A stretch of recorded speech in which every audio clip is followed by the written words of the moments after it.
ஸ்தோத்திரம் ஆண்டவரே, ஸ்தோத்திரிக்கிறோம்ப்பா. துதிக்கிறோம் ஆண்டவரே.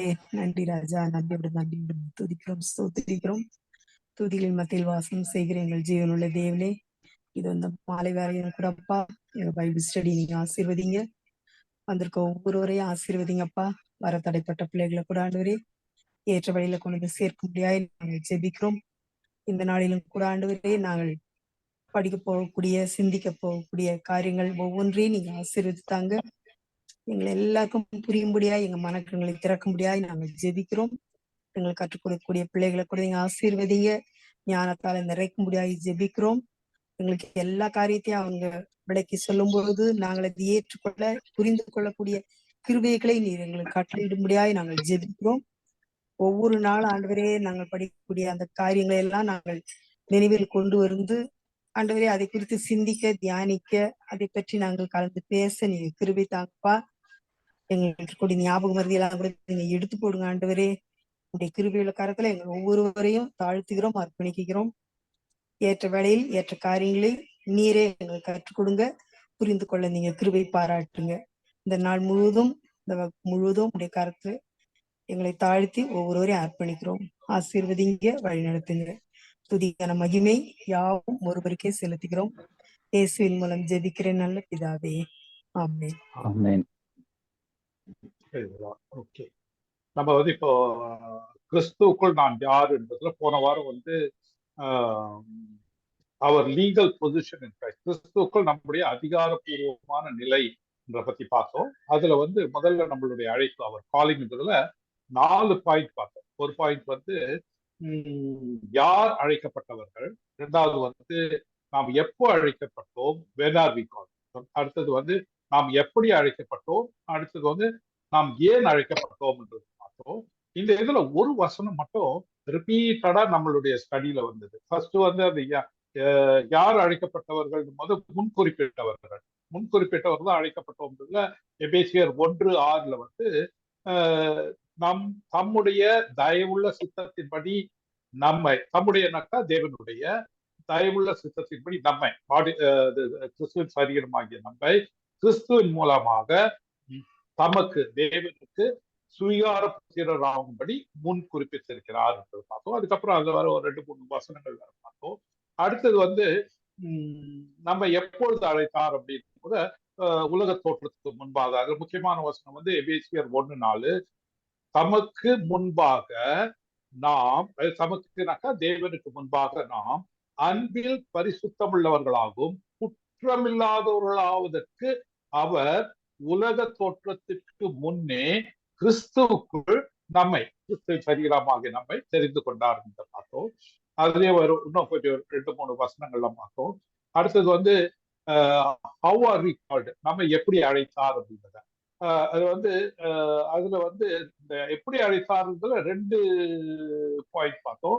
தேவனுடைய தயவுள்ள சித்தத்தின்படி, அதுதான் அந்த எபேசியர் 1:6 இல்லைங்களா, தம்முடைய தயவுள்ள சித்தத்தின்படி என்றது பார்த்தோம். அடுத்தது வந்து தேவனுடைய தீர்மானத்தின்படி, முதல்ல தயவுடைய சித்தத்தின்படி தீர்மானத்தின்படி எபேசியர் 1:12 தமது சித்தத்தின் ஆலோசனைக்கு தக்கதாக எல்லாவற்றையும் நடப்பிக்கின்ற அவருடைய தீர்மானத்தின்படியே நாங்கள் முன்குறிக்கப்பட்டு கிறிஸ்துவுக்கு அவருடைய சுதந்திரமாகபடி தெரிந்து கொண்டார். நம்ம எப்போ அழைத்தார்னாக்கா, எப்படி அழைத்தார்னாக்கா அவருடைய சித்தத்தின்படி. 4வது பாயிண்ட் வந்து why are we called, நாம் ஏன் அழைக்கப்பட்டிருக்கிறோம் அப்படின்னும் போது அதுல வந்து மறுபடியும் 2 பாயிண்ட் பார்த்தோம். ஒண்ணு வந்து கிறிஸ்துவின் மூலமாக தேவனுக்கு சுவீகார புத்திரமாக, adoption of children, unto the adoption of children by Jesus Christ to God, தேவனுடைய சுவீகார புத்திரராக நாம வந்து தேர்ந்தெடுக்கிறார். யார் மூலியமாக? கிறிஸ்துவின் மூலமாக. அது முக்கியமானது. அதேதான் வந்து 1:6 தம்முடைய தயவுள்ள சித்தத்தின்படி நம்மை இயேசு கிறிஸ்துவின் மூலமாக தமக்கு சுவீகார புத்திரர் ஆகும்படி முன் குறிப்பிட்டிருக்கிறார். அப்போ இந்த 1:6 வந்து நிறைய லோடட் பாயிண்ட்ஸ் இருக்கு. அதை வந்து தனியா பிரிச்சோம்னாக்கா இந்த மாதிரியான கேள்விகளுக்கு எல்லாம் வரும். அடுத்தது தேவனுக்கு முன்பாக அன்பில் பரிசுத்தம் இல்லாதவனும் குற்றம் இல்லாதவர்களா இருக்கிறதுக்காக, அதுதான் நம்ம அது முதலே பார்த்தோம். எப்போ நம்மளை முன்குறிக்க உலக தோற்றத்துக்கு முன்பாக அந்த வசனத்துல எபேசியர் 1:4 தமக்கு முன்பாக அன்பில் பரிசுத்தவர்களாகும்படி அதுக்காக வேண்டி நம்ம அழைத்தார். ஏன் நம்மளை அழைத்தார்னாக்கா நம்ம அவருக்கு முன்பாக குற்றமில்லாதவர்களாகியும் அன்பில் பரிசுத்தவர்களாகவும் இருக்கும்படி அழைத்தார். எப்ப அழைத்தாலும் உலக தோற்றத்துக்கு முன்பாக. அதுல இன்னும் ஒரு 2-3 வசனம் பார்த்தோம். அந்த நோட்ஸ் எல்லாம் உங்கள்கிட்ட இருக்கு, நீங்க அதை இது பார்க்கலாம். அடுத்தது உலக தோற்றத்துக்கு முன்பாக நாம் எப்படி கிறிஸ்துவுக்குள் இருக்கிறோம், அந்த நேரத்துல நாம் இல்லவே அந்த நேரத்தில் நாம் தோற்றத்துக்கு முன்பாக நம்ம எப்படி கிறிஸ்துவுக்குள் இருக்கிறோம், அப்ப உலக தோற்றத்துக்கு முன்னாடிதான் நம்ம இல்லவே இல்லையே அப்படின்ற ஒரு இதுக்கு லேவியனுடைய உதாரணத்தை பார்த்தோம். மெல்கிசேதேக்ல ஆபிரகாம் மெல்கிசேதேக்குக்கு அந்த தசமபாகம் கொடுக்கும் பொழுது லேவி ஆபிரகாமுடைய அறையில் இருந்தார் என்றதை பார்க்கிறோம். அதே மாதிரி கிறிஸ்துவுக்குள் நாம எப்படி கிறிஸ்துவுக்குள்ள நாம எப்படி உலகம் தோற்றத்துக்கு முன்பாக இருந்தோம்னாக்கா அது பிசிக்கல் டிஎன்ஏ பார்த்தோம். இதுல ஸ்பிரிச்சுவல் டிஎன்ஏன்றதுல நாம இயேசு கிறிஸ்துவுக்குள் ஸ்பிரிச்சுவல் டிஎன்ஏவா நம்ம ஆவிக்குரிய முறையில அவரோட இருக்கிறோம். அதனாலதான் நம்ம கிறிஸ்துவுக்குள் உலகம் தோற்றத்துக்கு முன்பாக தேவன் நம்மை முன்குறிப்பிட்டார் என்பதை பார்த்தோம். இந்த காரியங்களை இது இந்த புரிஞ்சுக்கிறது ரொம்ப அவசியம். நீங்க இன்னும் ஒரு தடவை கூட அதை பார்த்துட்டு இந்த போன வாரத்தினுடைய ஆடியோவை கூட நீங்க போட்டு கேட்டாக்கா அது உங்களுக்கு ரொம்ப பயனுள்ளதாக இருக்கும். இப்ப அவருக்குள் எனக்கு மீட்பு உண்டு என்ற காரியத்தை பார்க்கணும். எப்படி கிறிஸ்துவுக்குள் எனக்கு மீட்பு உண்டு. அந்த மீட்பு எப்படி, how I have redemption in Christ எப்படின்றத பார்க்கணும். அதுக்கு எபேசியர் 1:7 யாராவது வாசிக்கிறீங்களா? எபேசியர் 1:7 கிறிஸ்துவுக்குள் நமக்கு எப்படி மீட்பு இருக்குன்றத பார்க்கணும். அவருடைய கிருபையின் ஐஸ்வரியத்தின் படியே இவருடைய இரத்தத்தினாலே பாவ மன்னிப்பாகிய மீட்பு இவருக்குள் நமக்கு உண்டாயிருக்கிறது. ஓகே, இப்ப இந்த இடத்துல அவருடைய கிருபையின் ஐஸ்வரியத்தின் படின்றது அவர் யாரு, இவர் யாரு?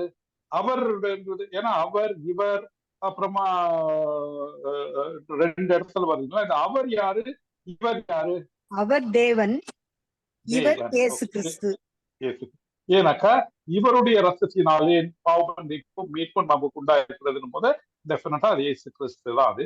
அப்ப தேவனுடைய கிருபையின் ஐஸ்வரியத்தின் படியே இயேசு கிறிஸ்துவின் ரத்தத்தினாலே பாவ மன்னிப்பாகிய மீட்பு இவருக்குள், யாருக்குள்? கிறிஸ்துவுக்குள் நமக்கு உண்டாயிருக்கிறது அப்படின்னு. அது இவருக்குள் இயேசு கிறிஸ்து. அப்போ நாம பார்த்தோம் இல்லையா, நமக்கு எப்படி மீட்பு உண்டாகுதுன்னாக்கா கிறிஸ்துவின் மூலமாக நமக்கு மீட்பு உண்டாகுது. அந்த மீட்பு என்னது அப்படின்னாக்கா பாவ மன்னிப்பாகிய மீட்பு அப்படின்னு. அதுக்கு இன்னும் ஒரு வசனம் வாசிக்கலாம். தீத்து 3:5.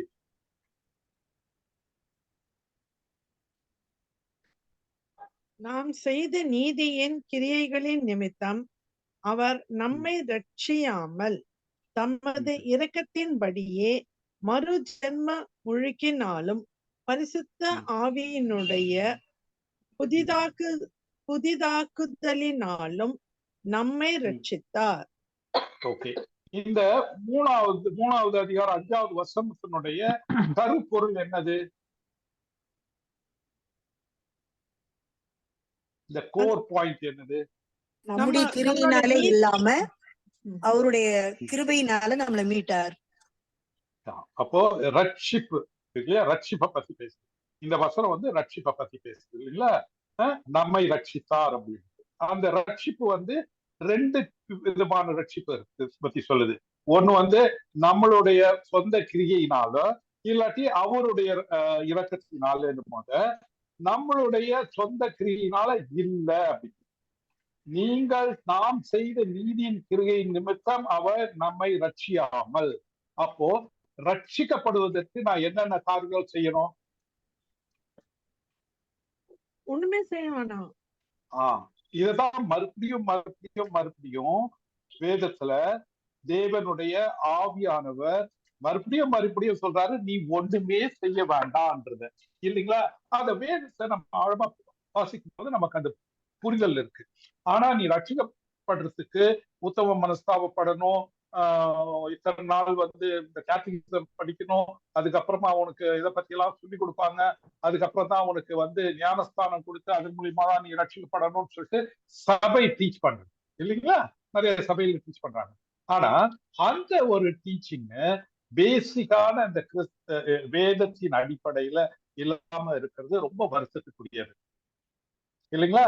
இந்த இடத்துல பாருங்க, ரொம்ப தெளிவா நாம் செய்த நீதியின் கிரியைகளின் நிமித்தம் அவர் நம்மை ரட்சிக்காமல் தமது இயேசு கிறிஸ்துவின் ரத்தத்தின் படியே மறு ஜென்ம முழுக்கினாலும், ஓகே, அந்த மறு ஜென்ம முழுக்குங்கிறது regeneration, washing of the regeneration and renewing of the Holy Spirit முழுக்கினாலும் பரிசுத்த ஆவியினுடைய புதிதாக்குதலினாலும் நம்மை ரட்சித்தார். இங்கிலீஷ்ல ரொம்ப அழகா சொல்லியிருப்பாங்க, by the washing of regeneration and renewing of the Holy Ghost. இல்ல, அப்போ நமக்கு முதல்ல பார்த்தோம் மீட்பு இருக்கு. எதுல இருந்து மீட்பு? என்ன மீட்பு? அது பாவ மன்னிப்பாகிய மீட்பு இருக்கு. அது எதனால வருது? இயேசு கிறிஸ்துவின் ரத்தத்தினால நமக்கு அந்த மீட்பு வருது அப்படின்னு. இந்த இடத்துல மறுபடியும் அதே விஷயத்த, நீங்க செய்த சொந்த கிரியையினால் அல்ல, இயேசு கிறிஸ்துவின் ரத்தத்தினால நமக்கு மீட்பு இருக்கு அப்படின்ற, நமக்கு கிறிஸ்துவுக்குள் இருக்கிற நமக்கு மீட்பு உண்டு. அப்ப இயேசு கிறிஸ்துவின் மூலமாக நம்ம பெற்ற மீட்பை நம்ம இழக்க முடியுமா? நம்ம என்ன செஞ்சா அந்த மீட்பை இழக்க முடியும்? நம்ம என்ன ஒரு காரியம் இழக்கவே முடியாது. அப்ப நான் இழக்க முடியும் சொன்னாக்கா, என்னுடைய பவர் இயேசு கிறிஸ்துவின் ரத்தத்தினுடைய பவருக்கு விட அதிகமானதுன்ற ஒரு பொருள் ஆயிடும் இல்லைங்களா? நான் இயேசு கிறிஸ்து அவருடைய ரத்தத்தை கொடுத்து என்னை மீட்டுறாரு. ஆனா நான் ஒரு காரியத்தை செஞ்சு, ஒரு பொய்யை சொல்லியோ, ஒரு கொலையை செஞ்சோ, ஒரு வெப்பச்சாரத்தை செஞ்சியோ, ஒரு பாவகரமான ஒரு காரியத்தை செஞ்சியோ, அந்த மீட்பை நான் இழக்க முடியும், அதை நல்ல வாயடா ஆக்க முடியும் அப்படின்ற ஒரு டீச்சிங் வேதத்துக்கு அடுத்த டீச்சிங். ஏன்னா நம்ம ரட்சிப்பே நாம் செய்கிற நீதி நிமித்தமாக இல்லை, நாம் செய்கின்ற நற்கிரியின் நிமித்தமாக இல்லை, நீதியின் கிரியையினால் இல்லை, எல்லாமே இயேசு கிறிஸ்துவனுடைய ரத்தத்தினால் வருது அப்படின்னு பாருங்க. சரிங்களா? அடுத்த பாயிண்ட் பிரதர், இதோட ஒரு சின்ன தாட் வந்துச்சு, ஒரு பாயிண்ட் ஆட் பண்ணிக்கிறேன் நானும். சொல்லுங்க. இந்த இதுல நம்ம பார்க்கும்போது ரிடம்ஷன் போது மீட்பு, ஸோ நம்மளுடைய மீட்பு எப்படின்றது இந்த எம்பசைஸ் பண்ணும்போது, இதுல இங்கிலீஷ்ல பார்த்தோம்னா முக்கியமான ஒரு ரெண்டு வசனம் படிச்சோம். இப்ப எபேசியர் 1:7, தீத்து 3:5, இந்த ரெண்டுத்திலயுமே அக்கார்டிங் அப்படின்னு ஒரு வார்த்தை இருக்கு ரெண்டுத்திலயுமே. ஸோ தமிழ்ல பார்த்தோம்னா படியே, அதாவது அவருடைய கிருபையின் ஐஸ்வர்யத்தின் படியே. அதே மாதிரி இங்க தமது இரக்கத்தின் படியே. அப்போ இந்த ரெண்டுமே நம்ம இப்ப இவ்வளவு நேரம் பிரதர் பார்த்த மாதிரி சொன்ன மாதிரி ரெண்டுமே நம்மளுடைய கிரியையினாலேயே இல்லாம எதை பேஸ் பண்ணி இருக்குன்னா, அவருடைய அக்கார்டிங் டு தேவன் என்ன செய்யறாரோ, ஆண்டவர் என்ன செய்யறாரோ அதன்படி, according to the his riches, அவருடைய கிருபையின் ஐஸ்வர்யத்தின் படியே. அதே மாதிரி இங்க தமது இரக்கத்தின் படியே அப்படின்னு இருக்கு. இப்போ இதுல நம்ம எதுவுமே செய்ய முடியாது, எல்லாமே என்னுடைய செயலின் படி அல்ல அப்படின்றதுதான் இந்த ரெண்டு வசனமே புரிய வைக்குது. அப்ப இந்த ரெண்டு வசனமும் பைபிள்ல இருந்து நம்ம யாருக்கு எழுதப்பட்டிருக்குன்னு பார்க்கும்போது பாடி ஆஃப் கிறிஸ்டுக்கு எழுதப்பட்டிருக்கு. இப்ப பிரதர் பேசிக்கிட்டு இருக்கும்போது எனக்கு ஒரு சின்ன தாட் இருந்துச்சுன்னா, நெக்ஸ்ட் வீக்ல இருந்து நம்ம அடுத்தது இது முடிச்ச பிறகு நம்ம அடுத்து ஆரம்பிக்க போறது ரைட் டிவிஷன் டூல்ஸ்ன்னு ஆரம்பிக்க போறோம்னு சொன்னோம். பைபிள் ரைட் டிவிஷன், ஏன் நம்ம ரைட் டிவைட் பண்ணணும், எதுக்காக அப்படின்றது எனக்கு இது படிக்கும் போது ஜஸ்ட் ஒரு சின்ன தாட் தோணுச்சு. ஸோ அந்த ஒரு வசனத்தையே சேர்த்து படிச்சோம்னா, இப்போதைக்கு எதுக்காக நம்ம இந்த ரைட் டிவிஷனை படிக்கிறோம், இதை ஏன் புரிஞ்சுக்கணுன்ற அவசியத்துக்கு ஒரு சின்ன உதாரணம் இதோட சேர்ந்து வர்ற மாதிரி 2 நாளாகமும் 7:14 அந்த வசனம் யாராவது புரியுங்க? 2 நாளாகமும் 7:14.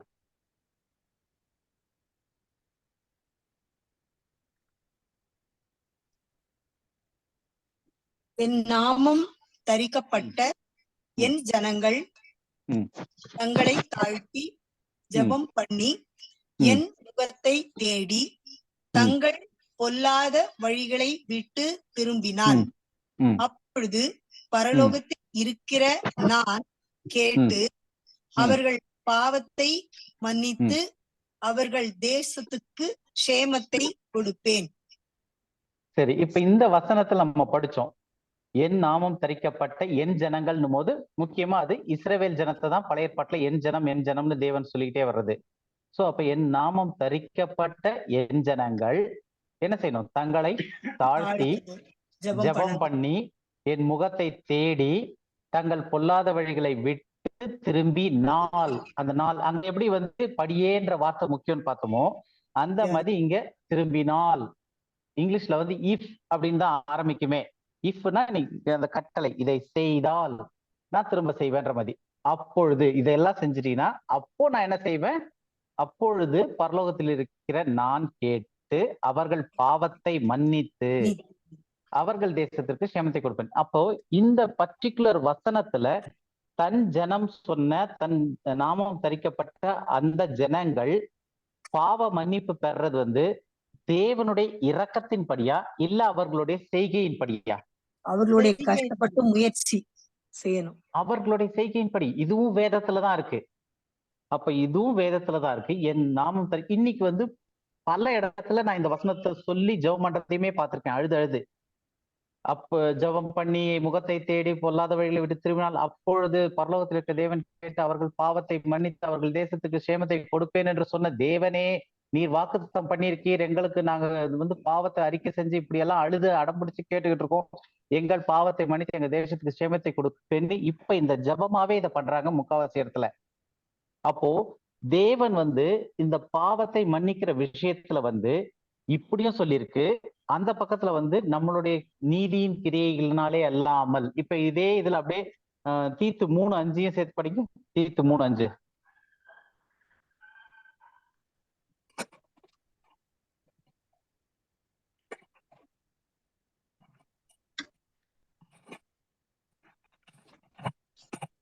நாம் செய்த நீதியின் கிரியைகளின் நிமித்தம் அவர் நம்மை ரட்சியாமல். போதும்.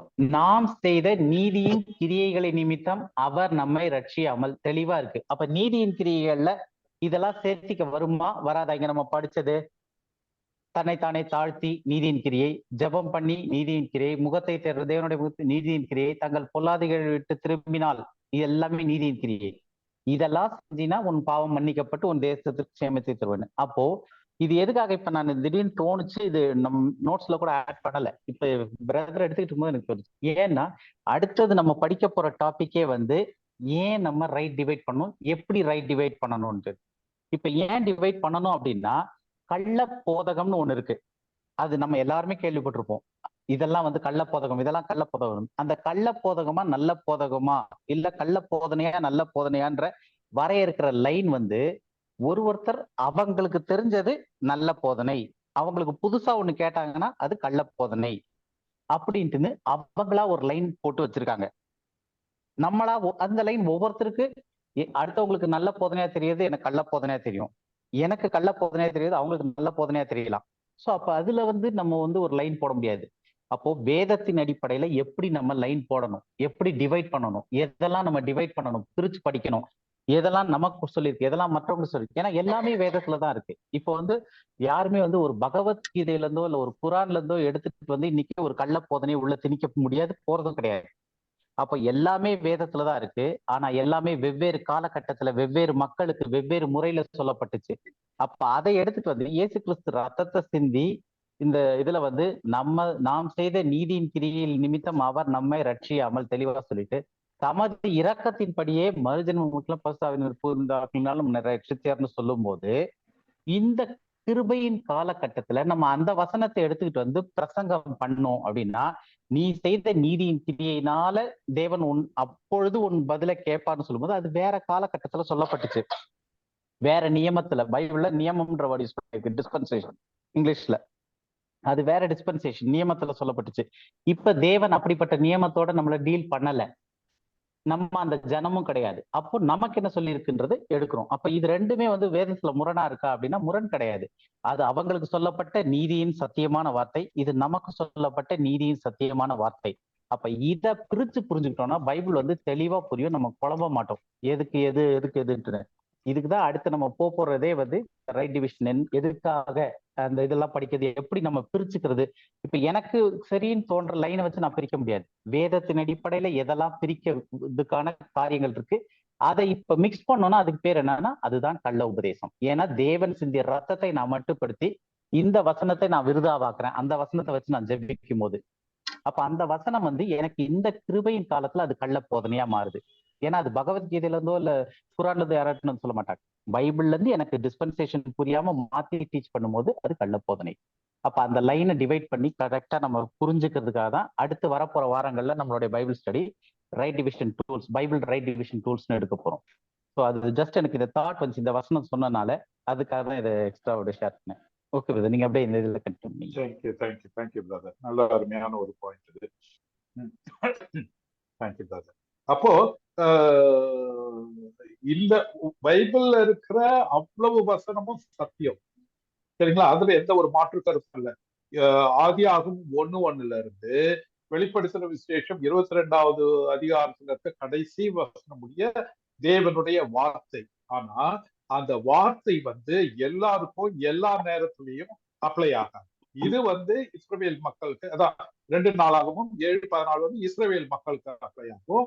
இந்த இந்த எபேசியர் 1:7 தீத்து 3:5 கிறிஸ்துவின் சட்டமாகிய நமக்கு அப்ளை ஆகும். ஆனா இதுலயே ஒரு சில விஷயங்கள் வந்து எல்லா காலத்துக்குள்ளயும் அப்ளை ஆகுறதுக்கு, அதுக்கு இங்கிலீஷ்ல வந்து டிரான்ஸ் டிஸ்பென்சேஷனல் ட்ரூத் அப்படிம்பாங்க.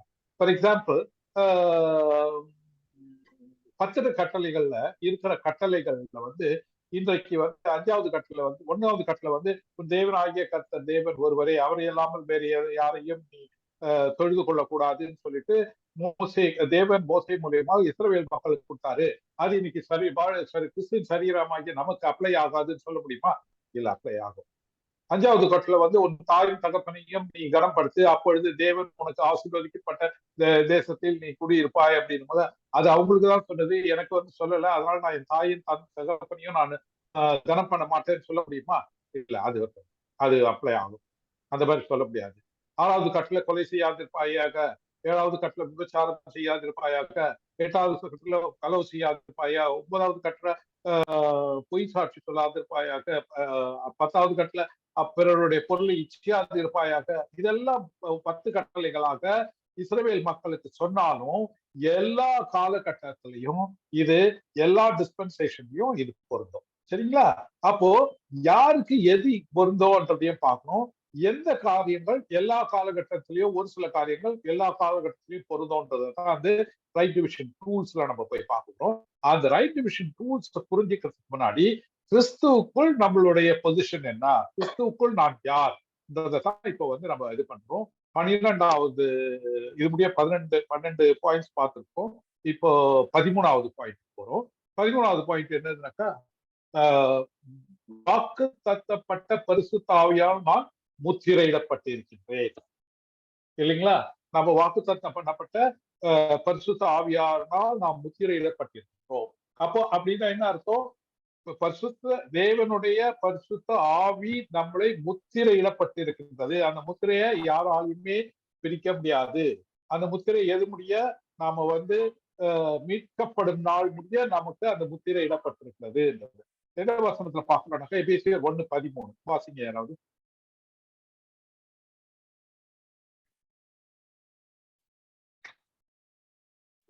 நீங்களும் உங்கள் ரட்சிப்பின் சுவிசேஷம் ஆகிய சத்திய வசனத்தை கேட்டு விசுவாசிகள் ஆன போது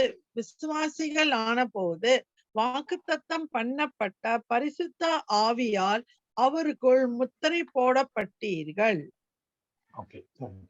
இந்த விஷயத்துல பாருங்க, இப்போ நாம வந்து எப்போ வந்து நாம வந்து முத்திரைப்படப்படுறோம்? எப்ப நமக்கு வந்து முத்திரையிடுறாரு? அந்த வசனத்தை கேட்டு விசுவாசிகள் ஆன போது. ஓகே, உடனே நமக்கு என்ன கிடைக்குது? பரிசுத்த ஆவியானவரால் முத்திரையிடப்பட்டிருக்கும் இல்லையா? வசனத்தை கேட்டு இன்னும் ஆவியில நிறைய வந்து போட்டு அழுது ஜெபிச்சு பாவத்தெல்லாம் அறிக்கை செஞ்சு அதுக்கப்புறமா ஒரு நாளைக்கு வந்து உங்களுக்கு வந்து அந்த அபிஷேகம் பெற்று அதுக்கப்புறம் தான் நீங்க ரட்சிக்கப்படுறீங்கன்ற ஒரு காரியம் கிடையாது. எப்போ நீங்க அந்த உங்க ரட்சிப்பின் சுவிசேஷமாகிய சத்திய வசனத்தை கேட்டு அதை விசுவாசிக்கிறீங்களோ அப்பவே நீங்க வாக்கு பண்ணப்பட்ட பரிசுத்த ஆவியால் யாருக்குள் முத்திரை போடப்பட்டு இருக்கிறீர்கள்? அவருக்குள் முத்திரை ஆவியால் அவருக்குள்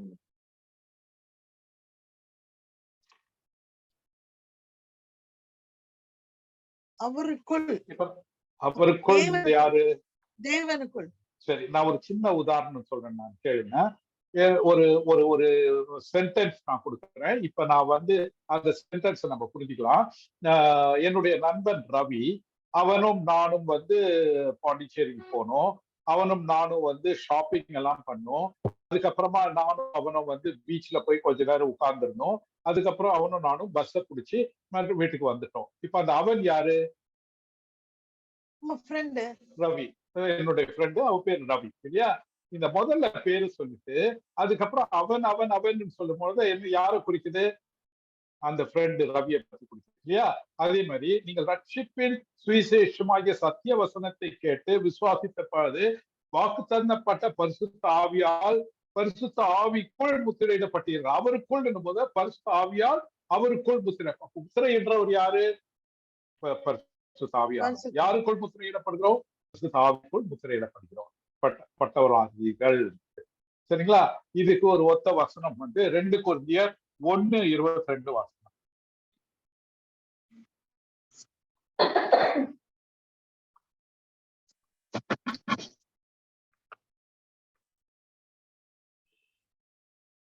ரெண்டு கொரிந்தியர் 1:22.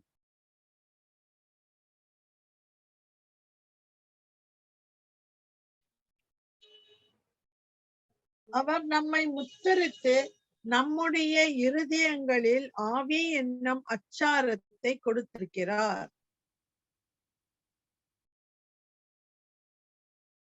ஓகே, இப்ப பாருங்களேன். சாரி, இப்ப 21வது வசனம் வாசிங்க.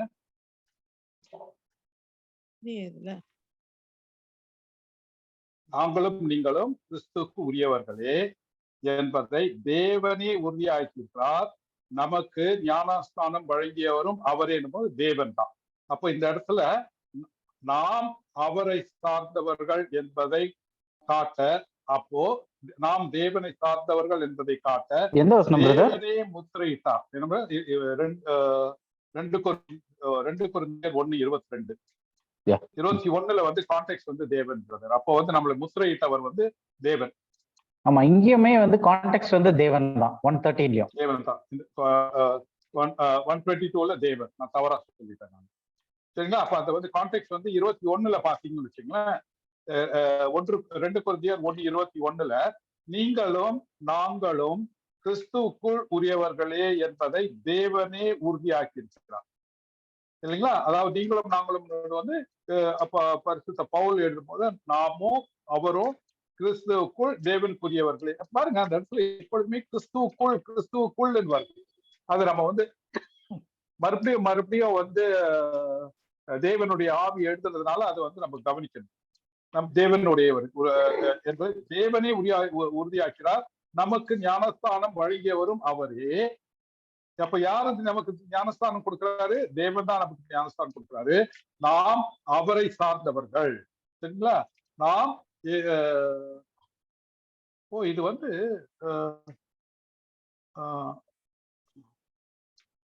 பிரதர் 2 கொரிந்தியர் 1:22ல. ஆமா,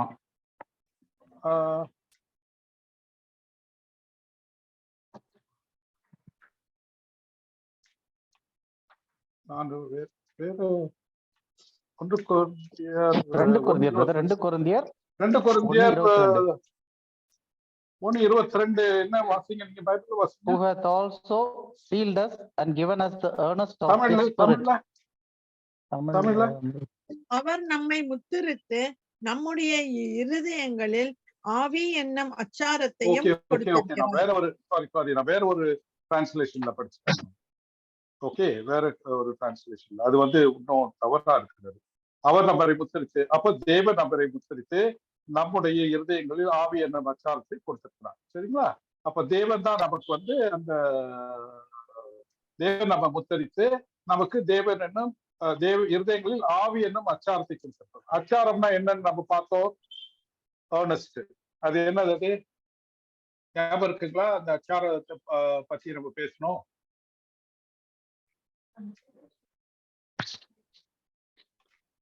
யாருக்காவது ஞாபகம் இருக்குங்களா? அச்சாரம்னா என்ன அர்த்தம்? அச்சாரம் கிடையாது. பரிசம். Very good, very good. யார் அக்காவா? பரிசம். அது அச்சூரன்ஸ், நிச்சயதார்த்தம்ன்ற மாதிரி. சரிங்களா? Very good. அடுத்தது எபேசியர் 4:30 வாசிக்கலாம். அன்றியும் நீங்கள் மீட்கப்படும் நாளுக்கென்று முத்திரையாக பெற்ற தேவனுடைய பரிசுத்த ஆவியை துக்கப்படுத்தாதிருங்கள். ஃபர்ஸ்ட் என்ன சொல்றாரு? நாம தேவனுடைய பரிசுத்த ஆவியை துக்கப்படுத்தக்கூடாது. எதனால துக்கப்படுத்தக்கூடாது? அந்த பரிசுத்த ஆவியை நம்ம எப்ப முடிய பெற்றிருக்கிறோம்? மீட்கப்படும் நாளுக்கென்று முத்திரையாக பெற்றிருக்கிறோம், இல்லையா?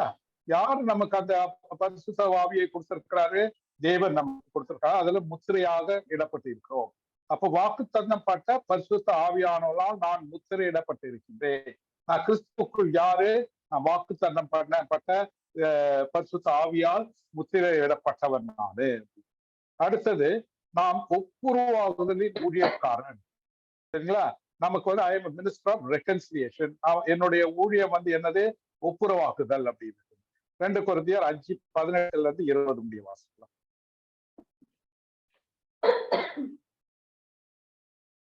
இவையெல்லாம் தேவனாலே உண்டாயிருக்கிறது.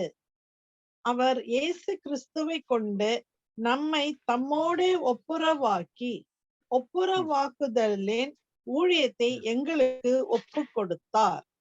அது என்னவெனில், தேவன் உலகத்தாருடைய பாவங்களை எண்ணாமல் கிறிஸ்துவுக்குள் அவர்களை தமக்கு ஒப்புரவாக்குதலின் உபதேசத்தை எங்களிடத்தில் ஒப்புவித்தார். ஆனபடியினாலே தேவனானவர் எங்களை கொண்டு புத்தி சொல்லுகிறது போல நாங்கள் கிறிஸ்துவுக்காக ஸ்தானாதிபதிகளாய் இருந்து தேவனோடே ஒப்புரவாக்குங்கள் என்று கிறிஸ்துவின் நிமித்தம் உங்களை வேண்டிக் கொள்ளுகிறோம். ஓகே, இது கான்டெக்ஸ்ட்ல படிக்கும்போது 2 கொரிந்தியர் 15, 16, 17 எல்லாம் புதிய வாயின அப்படின்றத பார்க்கணும். புது சிருஷ்டி ஆகினன்றது பார்த்துட்டு, இவையெல்லாம் யாரால உண்டாயிட்டு? தேவனால் உண்டாயிட்டு. அவர் கிறிஸ்துவை கொண்டு நம்மை, அதாவது நம்ம தம்மோடு ஒப்புரவாக்கினார். யாரோடு தம்மோடுங்கிறது யாரு? தேவனோடு ஒப்புரவாக்கி ஒப்புரவாகுதல் ஊழியத்தை எங்களுக்கு ஒப்புவித்தார். அந்த ஊழியம் என்னவெனில், தேவன் உலகத்தாருடைய பாவங்களை எண்ணாமல் கிறிஸ்துவுக்குள் அவர்களை தமக்கு ஒப்புரவாக்குதலின் உபதேசத்தை எங்களிடத்தில் ஒப்புவித்தார். அப்போ இயேசு கிறிஸ்து யாருடைய பாவங்களுக்காக வேண்டி மரித்தாரு? உலகத்தாருடைய பாவம், நம்முடைய பாருங்களேன். அது என்னவெனில், தேவன் உலகத்தாருடைய பாவங்களை எண்ணாமல் கிறிஸ்துவுக்குள் அவர்களை தமக்கு ஒப்புரவாகுதலின் உபதேசத்தை எங்களுக்கு ஒப்புவித்தார். ஏன்னாக்கா வேதம் தெளிவா சொல்லுது. தீமோத்தி பிரதர், அது 2 தீமோத்தியில தான் பிரதர்.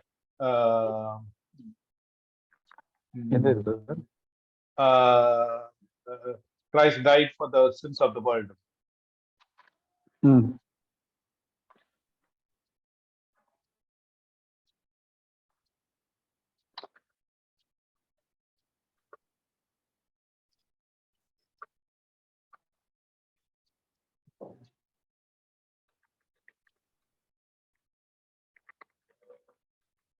திமோத்தியில அந்த வசனம் ஞாபகம் இருக்குங்களா?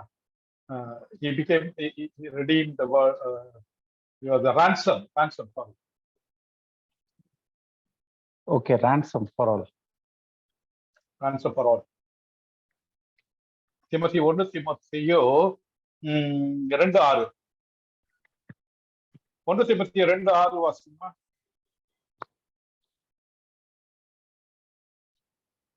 1 தீமோத்தேயு 2:6.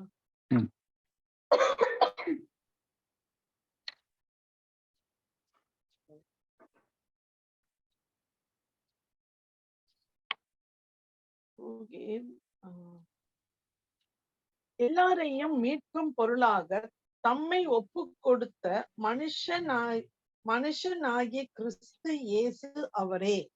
இதற்குரிய சாட்சி ஏற்ற காலங்களில் விளங்கி வருகிறது. ஓகே, அப்போ எல்லாருக்கும் மீட்பொருளாக தம்மை ஒப்பு கொடுத்த மனுஷராகிய இயேசு கிறிஸ்து அவரே. அப்போ எல்லாருடைய மீட்புக்கு தன்னை ஒப்பு கொடுத்த இயேசு கிறிஸ்து. அப்ப என்ன பண்றாரு இந்த இடத்துல? 2 கொரிந்தியர் 5:19 என்ன வாசிக்கிறோம் அப்படின்னாக்கா, அதாவது தேவன் உலகத்தாருடைய பாவங்களை எண்ணாமல் கிறிஸ்துவுக்குள் அவர்களை தமக்கு ஒப்புரவாக்கி. எப்படி ஒப்புரவாக்கினாரு? எல்லாருடைய பாவங்களுக்காக பரிகாரம் தண்டனை பெற்று ஆகிற்று. அவர் அந்த தன்னுடைய மரணத்தின் மூலமாக மக்களை தேவனோடு ஒப்புரவாக்கிட்டாரு. அந்த ஒப்புரவாக்குதல் உத்தேசத்தை எங்களுக்கு ஒப்புவித்தாரு. ஆதலால தேவனானவர் எங்களை கொண்டு புத்தி சொல்வது போல நீங்கள் கிறிஸ்துவுடைய ஸ்தானாதிபதிகளாக. ஸ்தானாதிபதினாக்கா அம்பாசிடர்ஸ். ஒரு அம்பாசிடருடைய வேலை என்னது? ரெப்ரசன்ட் பண்றது. யாரை ரெப்ரசன்ட் பண்றாரு? அந்த கண்ட்ரியோட அம்பாசிடர் அந்த கண்ட்ரியை ரெப்ரசன்ட் பண்ணுவாங்க. ஓகே, இப்ப இந்தியா அம்பாசிடர் அமெரிக்காவுக்கு போனாக்கா இந்தியாவை ரெப்ரசன்ட் பண்றோம். இந்தியாவில் இருக்கிற 1.3 பில்லியன் பீப்புளுக்கு 130 கோடி மக்களுக்கு அவர் தான் ரெப்ரசன்டேட்டிவ். ஒரு ஆள் நம்மளுடைய எண்ணங்களை பிரதிபலிக்கிறவர் அவர், சரிங்களா? அவர் எந்த கண்ட்ரியை சேர்ந்தவர்? இந்தியனை சேர்ந்தவர். அமெரிக்காவில் இருந்தாலும் அவர் அமெரிக்கர் கிடையாது, இந்தியர் தான். அப்ப நாம கிறிஸ்துவனுடைய ஸ்தானாதிபதிகள்னாக்கா, கிறிஸ்துவனுடைய அம்பாசிடர்னாக்கா நம்ம எந்த கண்ட்ரியை சேர்ந்தவங்க? கிறிஸ்துவனுடைய கண்ட்ரியை சேர்ந்தவங்க, இல்லைங்களா? நாம இந்த உலகத்துல கிறிஸ்துவுக்காக அம்பாசிடர்ஸா இருக்கும், ஸ்தானாதிபதிகளா இருக்கும். அப்போ ஸ்தானாதிபதியாக இருந்து ஒப்புரவாவுதலின் ஊழியத்தை நமக்கு கொடுத்து கிறிஸ்துவ கொடுத்திருக்கிறாரு. இதை கிறிஸ்துவின் நிமித்தம் உங்களை வேண்டிக் கொள்கிறேன் அப்படிங்கிறார், இல்லையா? அப்ப நம்மளுடைய ஊழியம் என்னது? நமக்கு கொடுக்கப்பட்டிருக்கிற சுவிசேஷம் என்னது? ஒப்புரவாக்குதலின். அந்த ஒப்புரவாவுதலின் சுவிசேஷம் என்னது? யாராவது சொல்ல முடியுமா? நமக்காக ஆண்டவராகிய இயேசு கிறிஸ்து மரித்தார். நமக்காக ஆண்டவராகிய இயேசு கிறிஸ்து. கார்த்திகேயன் இருக்காரா? வந்துருக்காரு. கார்த்திகேயன் கண்மணி 2 பேரும் வந்திருக்காங்க. கார்த்திகேயன் சொல்லுங்க. கார்த்திகேயன் சொல்லுங்க. ஒப்புரவாவுதலின் சுவிசேஷம் என்னது? இன்னைக்கு கிறிஸ்துவின் சரீரமாகிய சபைக்கு கொடுக்கப்பட்ட சுவிசேஷம் என்னது?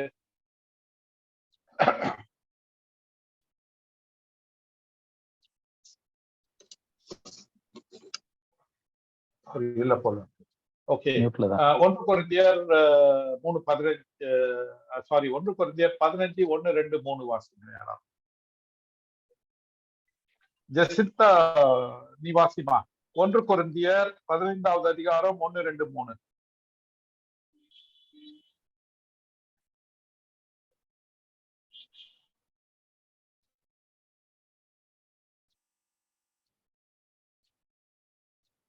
ஜெசிந்தா.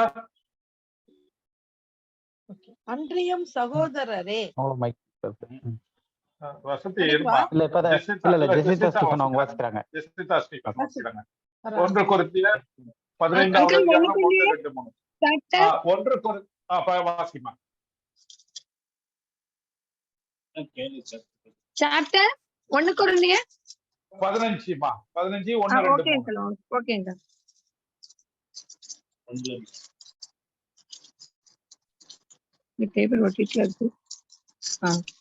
அன்றியும் சகோதரரே, நான் உங்களுக்கு பிரசங்கித்த சுவிசேஷத்தை மறுபடியும் உங்களுக்கு தெரியப்படுத்துகிறேன். நீங்களும் அதை ஏற்றுக்கொண்டு அதிலே நிலைத்திருக்கிறீர்கள். ம். நான் உங்களுக்கு பிரசங்கித்த பிரகாரமாய் நீங்கள் அதை கைக்கொண்டிருந்தால் அதனாலே ம். நீங்கள் ரட்சிக்கப்படுவீர்கள். மற்றபடி உங்கள் விசுவாசம் விருதாவாய் இருக்குமே. ம். நான் அடைந்ததும் உங்களுக்கு பிரதானமாக ஒப்புவித்ததும் என்னவென்றால், கிறிஸ்துவானவர் வேத வாக்கியங்களின்படி நமது பாவங்களுக்காக மரித்து அடக்கம் பண்ணப்பட்டு வேத வாக்கியங்களின்படி 3ஆம் நாளில் உயிர்த்தெழுந்து. இல்லையா? சரி, ஓகே. இந்த ஒரு 4 வசனங்களை பத்தி ரொம்ப நம்ம தெளிவா பார்த்தோம்னு வச்சுக்கோங்களேன், அதுவே ஒரு வாரத்துக்கான ஒரு சப்ஜெக்ட் ஆயிடும். ஏன்னா அவ்வளவு விஷயங்கள் அதுல இருக்கு. சரிங்களா? ஆனா அதை பத்தி அவ்வளவு டீட்டெயிலா நம்ம பார்க்க மாட்டோம். இப்ப வந்து இந்த இதுல என்னென்ன முக்கியமான விஷயங்கள் சொல்லப்பட்டிருக்குன்னு சொல்ல முடியுமா?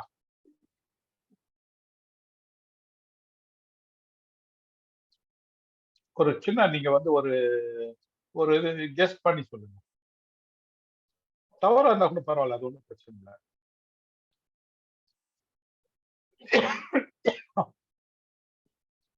இரண்டாவது வசனத்துல பாருங்க, ஒரு கண்டிஷன் சொல்றாரு. நீங்கள் இதை கை இரண்டாவது வசனம், கை கொண்டால் நீங்கள் ரட்சிக்கப்படுவீர்கள். அப்படி இல்லைனாக்கா உங்களுடைய விசுவாசம் உங்கள் விசுவாசம் விருதாவாய் இருக்குமே. விருதாவாய் இருக்குமே என்ன அர்த்தம்? நல்லிஃபைட், ஒண்ணுமே இல்லாம இருக்கும், வீணாக. சொல்றாரு, நான் ஏற்கனவே உங்களுக்கு பிரசங்கித்த சுவிசேஷத்தை மறுபடியும் உங்களுக்கு சொல்றேன். அந்த பிரசங்கித்த சுவிசேஷம் என்னதுனாக்கா, நான் அடைந்ததும் உங்களுக்கு பிரதானமாக ஒப்புவித்ததும். நாம் அடைந்ததுன்றது யார்கிட்ட இவர் பெற்றாரு? 12 அப்போஸ்தலர்களிட்ட இருந்து பெற்றதா? இல்ல இவருக்கு முன்னாடி இருந்த கிறிஸ்தவர்கள் கிட்ட இருந்து பெற்றதா? இல்ல. இல்ல. எப்படி சொல்றீங்க இல்லன்னு? எதன் அடிப்படையில சொல்றீங்க? இல்லன்றது கரெக்டான தான். அதுக்கு ஒரு வசனம் ஆண்டவர் வந்து ஒரு வெளிப்படுத்தினாரு. அது சரி. ஆனா இந்த விஷயம் வந்து அவர் வந்து இவங்க கிட்ட இருந்து பெற்றுக்கொள்ளறதுக்கு ஒரு வசனம் இருக்கு. அவர் சொல்றாரு, நாங்கள் அப்போஸ்தலர்கிட்ட இருந்து நான் எதையுமே பெற்றுக்கொள்ளல, எல்லாமே டைரக்டா எனக்கு ஆண்டவர் சொன்னது அப்படின்னு சொல்லி. சரிங்களா? அப்போஸ்தலர்களுக்கு 12 அப்போஸ்தலர்களுக்கு கொடுக்கப்பட்ட விஷயம் வேற, சிறுமந்தைக்கு. பவுலுக்கு கொடுக்கப்பட்ட விஷயம் வேற, அது வந்து சரீரமாகிய சபைக்கு. அப்போ அததான் வந்து அதான் சொன்னேனே, இந்த 4 வசனத்தை நம்ம படிக்கணும்னாக்கா ஒரு வாரம் ஆயிடும். அந்த ஒரே இதை மட்டும் வாசிக்கிறதுக்கு ஒரு வாரத்துல முடிச்சோம்னா அது பெரிய விஷயம். ஏன்னா அவ்வளவு ஆழமா. கலாத்தியர் 1:11-12 பிரதர். கலாத்தியர் 1:11-12 வாசிக்கும்.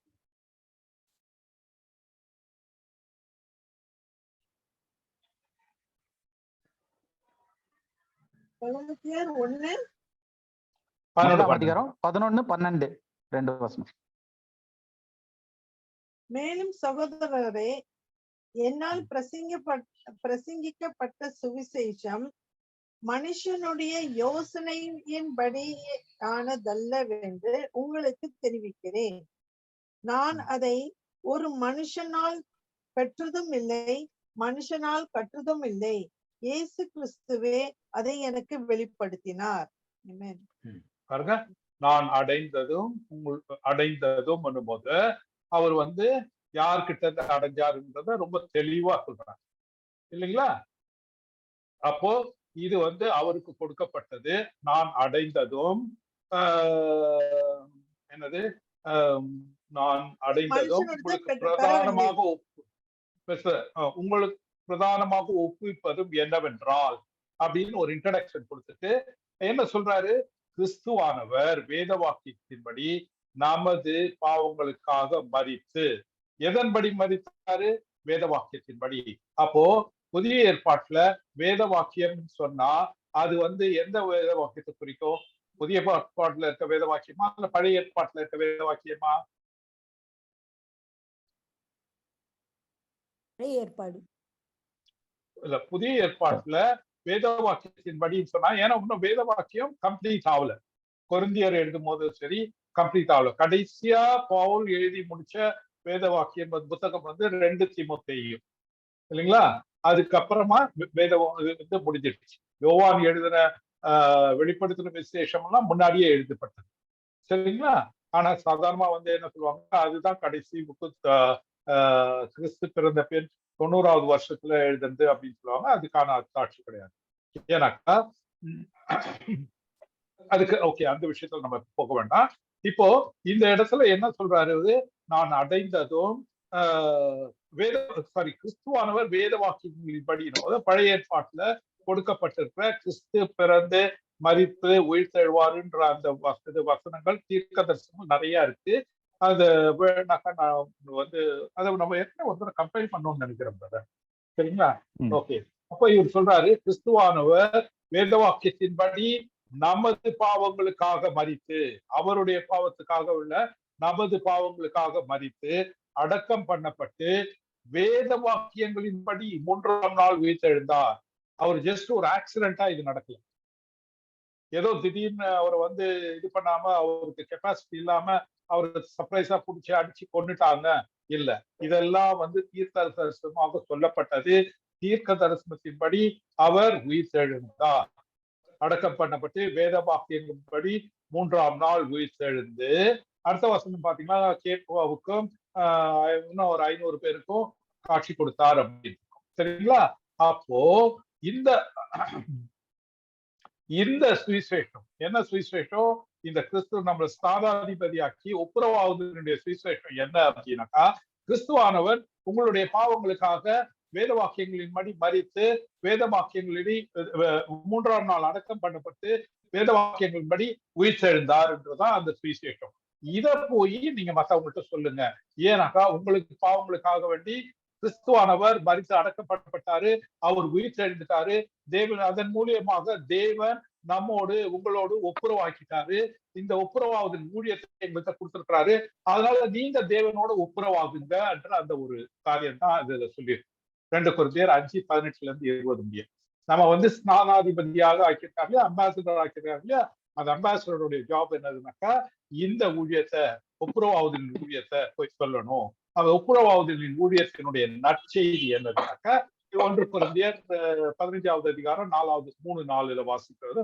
அது என்னவெனில், கிறிஸ்துவானவர் வேத வாக்கியத்தின்படி மரித்து அடக்கம் செய்யப்பட்டு 3ஆம் நாள் வேத வாக்கியத்தின்படி உயிர்த்தெழுந்தார். இதன் மூலியமாக உயிர்த்தெழுதல் மூலமாக தேவன் உலகத்தாரோடு கூட ஒப்புரவாக்கி அவருடைய பாவங்கள் எண்ணல. அதனால நீங்க தேவனோடு ஒப்புரவாகுங்க. உங்களுடைய பாவங்களுக்காக வந்து இயேசு கிறிஸ்து மரித்து உயிர்த்தெழுந்துட்டாரு, அதனால நீங்க அவரோடு கூட ஒப்புரவாகுங்க அப்படின்ட்டு சொல்றதா இன்னைக்கு நமக்கு கொடுக்கப்பட்ட ஊழியம். அப்ப நான் வந்து ஒப்புரவாதலின் ஊழியக்காரன். கிறிஸ்துவுக்குள்ள நான் யாரு? ஒப்புரவாதலின் ஊழியக்காரன். அதுக்கு முன்னாடி என்ன பண்ணப்பட்டோம்? நாம் பரிசுத்த ஆவியால் முத்திரையிடப்பட்டிருக்கிறேன்னு பார்த்தோம் இன்னைக்கு. அதுக்கு நான் அவருக்குள் எனக்கு மீட்பு உண்டுன்னு பார்த்தோம். அந்த மீட்பு எதன் மூலியமா வருது? என்னுடைய கிரியையினால் அல்ல, கிறிஸ்துவனால. அவர் கிறிஸ்து என்ன வந்து ரத்தத்தினாலே பாவ மன்னிப்பு கொடுத்தாரு. என்னுடைய கிரியையினால் அல்ல, அவருடைய செயலால நாம மீட்கப்பட்டோம். நாம வந்து முத்திரையிடப்பட்டிருக்கின்றோம். நான் வந்து ஒப்புரவாதலின் ஊழியக்காரன்ற 3 பாயிண்ட்ஸ் நீங்க பார்த்தோம். இன்னும் ஒரு பாயிண்ட் பார்க்கலாம். 7 மணி ஆயிடுச்சு. இதுல இன்னும் ஒரே ஒரு சும்மா ஒரு தாட். ஒப்புரவாதலின் ஊழியத்தை கொடுத்துருக்கோம் இல்லையா? இன்னைக்கு யோசித்து பார்த்தோம்னா முக்காவாசியான ஊழியர்கள் என்ன ஊழியம் செய்யறாங்கன்னா ஒப்புரவாகுதலின் ஊழியம் கிடையாது ஆக்சுவலா.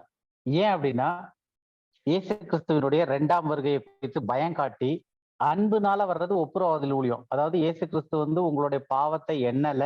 ஏன்னா இங்க நம்ம பார்க்கும்போது given us the ministry of reconciliation, ஒப்புரவாகுதலின் ஊழியத்தை எங்களுக்கு ஒப்புவித்தார் அப்படின்னு முடிச்சுட்டு 19வது வசனத்துல அதனுடைய எக்ஸ்பிளனேஷன், அது என்ன வெனில் அப்படின்னா, அது என்ன வெனில் அர்த்தம் என்னன்னா, அந்த ஒப்புரவாகுதல் ஊழியம் என்னன்னா, தேவன் உலகத்தாருடைய பாவங்களை எண்ணாமல் கிறிஸ்துவுக்குள் அவர்களை தமக்கு ஒப்புரவாக்கி, இதுதான் வந்து அந்த கண்டென்ட். ஒப்புரவாக்கிட்டாரு. அப்ப பிரசங்கிக்க வேண்டியது என்னன்னா, இன்னைக்கு வந்து நரகத்துல போட்டுருவாரு, இல்ல நீ இப்படியே போயிட்டு இருந்தீங்கன்னா ஆண்டவர் ஒரு நாள் நியாயத்துல வச்சு உன்னை நியாயம் தீர்த்து உன்னை கந்தலா கிழிச்சு எடுத்துருவாரு, இல்லைன்னா அக்னி சட்டியில போட்டு வாட்டி எடுப்பாரு. ஸோ இன்னைக்கு முக்காவாசியான போக்கஸ் எங்க இருக்கு அப்படின்னா, பயம் காட்டி பயத்தினாலதான் மக்கள் வந்து வெளியே வராங்க. வந்து அந்த பயத்துக்கு பயந்து, அதாவது ஆண்டவர் வந்து நம்மள அதிகமா துன்புறுத்துவார், பிசாசை விட ஆண்டவர் அதிகமா துன்புறுத்துவாரோன்ற பயத்துல அதை விட்டுட்டு இங்க வராங்க. அந்த மாதிரியான கான்செப்ட் வந்து காஸ்பலே கிடையாது, அது நற்செய்தியும் கிடையாது, அது வந்து பயங்காற்ற செய்தி. சோ அது வந்து மனித பார்வையில அப்படி செஞ்சாதான் அவங்க வருவாங்கன்றது வந்து இன்னைக்கு முக்காவாசி வேருடைய வாதமா இருந்தாலும், வேதத்தின் அடிப்படையில தேவன் அப்படி நியமிக்கல. தேவன் வந்து எவர்களை முன்குறித்தாரோ அவரை தெரிந்து கொண்டார், எவர்களை தெரிந்து கொண்டாரோ அவரை அழைத்து இருக்கிறார், அழைத்தவர்களை நீதிமான் ஆக்கியிருக்கார், நீதிமான் ஆக்குள்ளவரும் மகிமையும் செஞ்சு அடைய வச்சிருக்கார். சோ அப்ப எல்லாவற்றையும் தேவன் செய்யும் போது அவர் சொன்ன பிரகாரமான ஊழியத்தை தான் செய்யணும். இது போக இன்னும் ஒரே ஒரு வசனத்தையும் இந்த இதோட பிரதர் சொன்ன அந்த 1 Corinthians 15 சேர்த்து இன்னும் ஒரு வசனத்தை மட்டும் ரீட் பண்ணிடலாம். ரோமர் 4வது அதிகாரம் 24, 25வது வசனம்.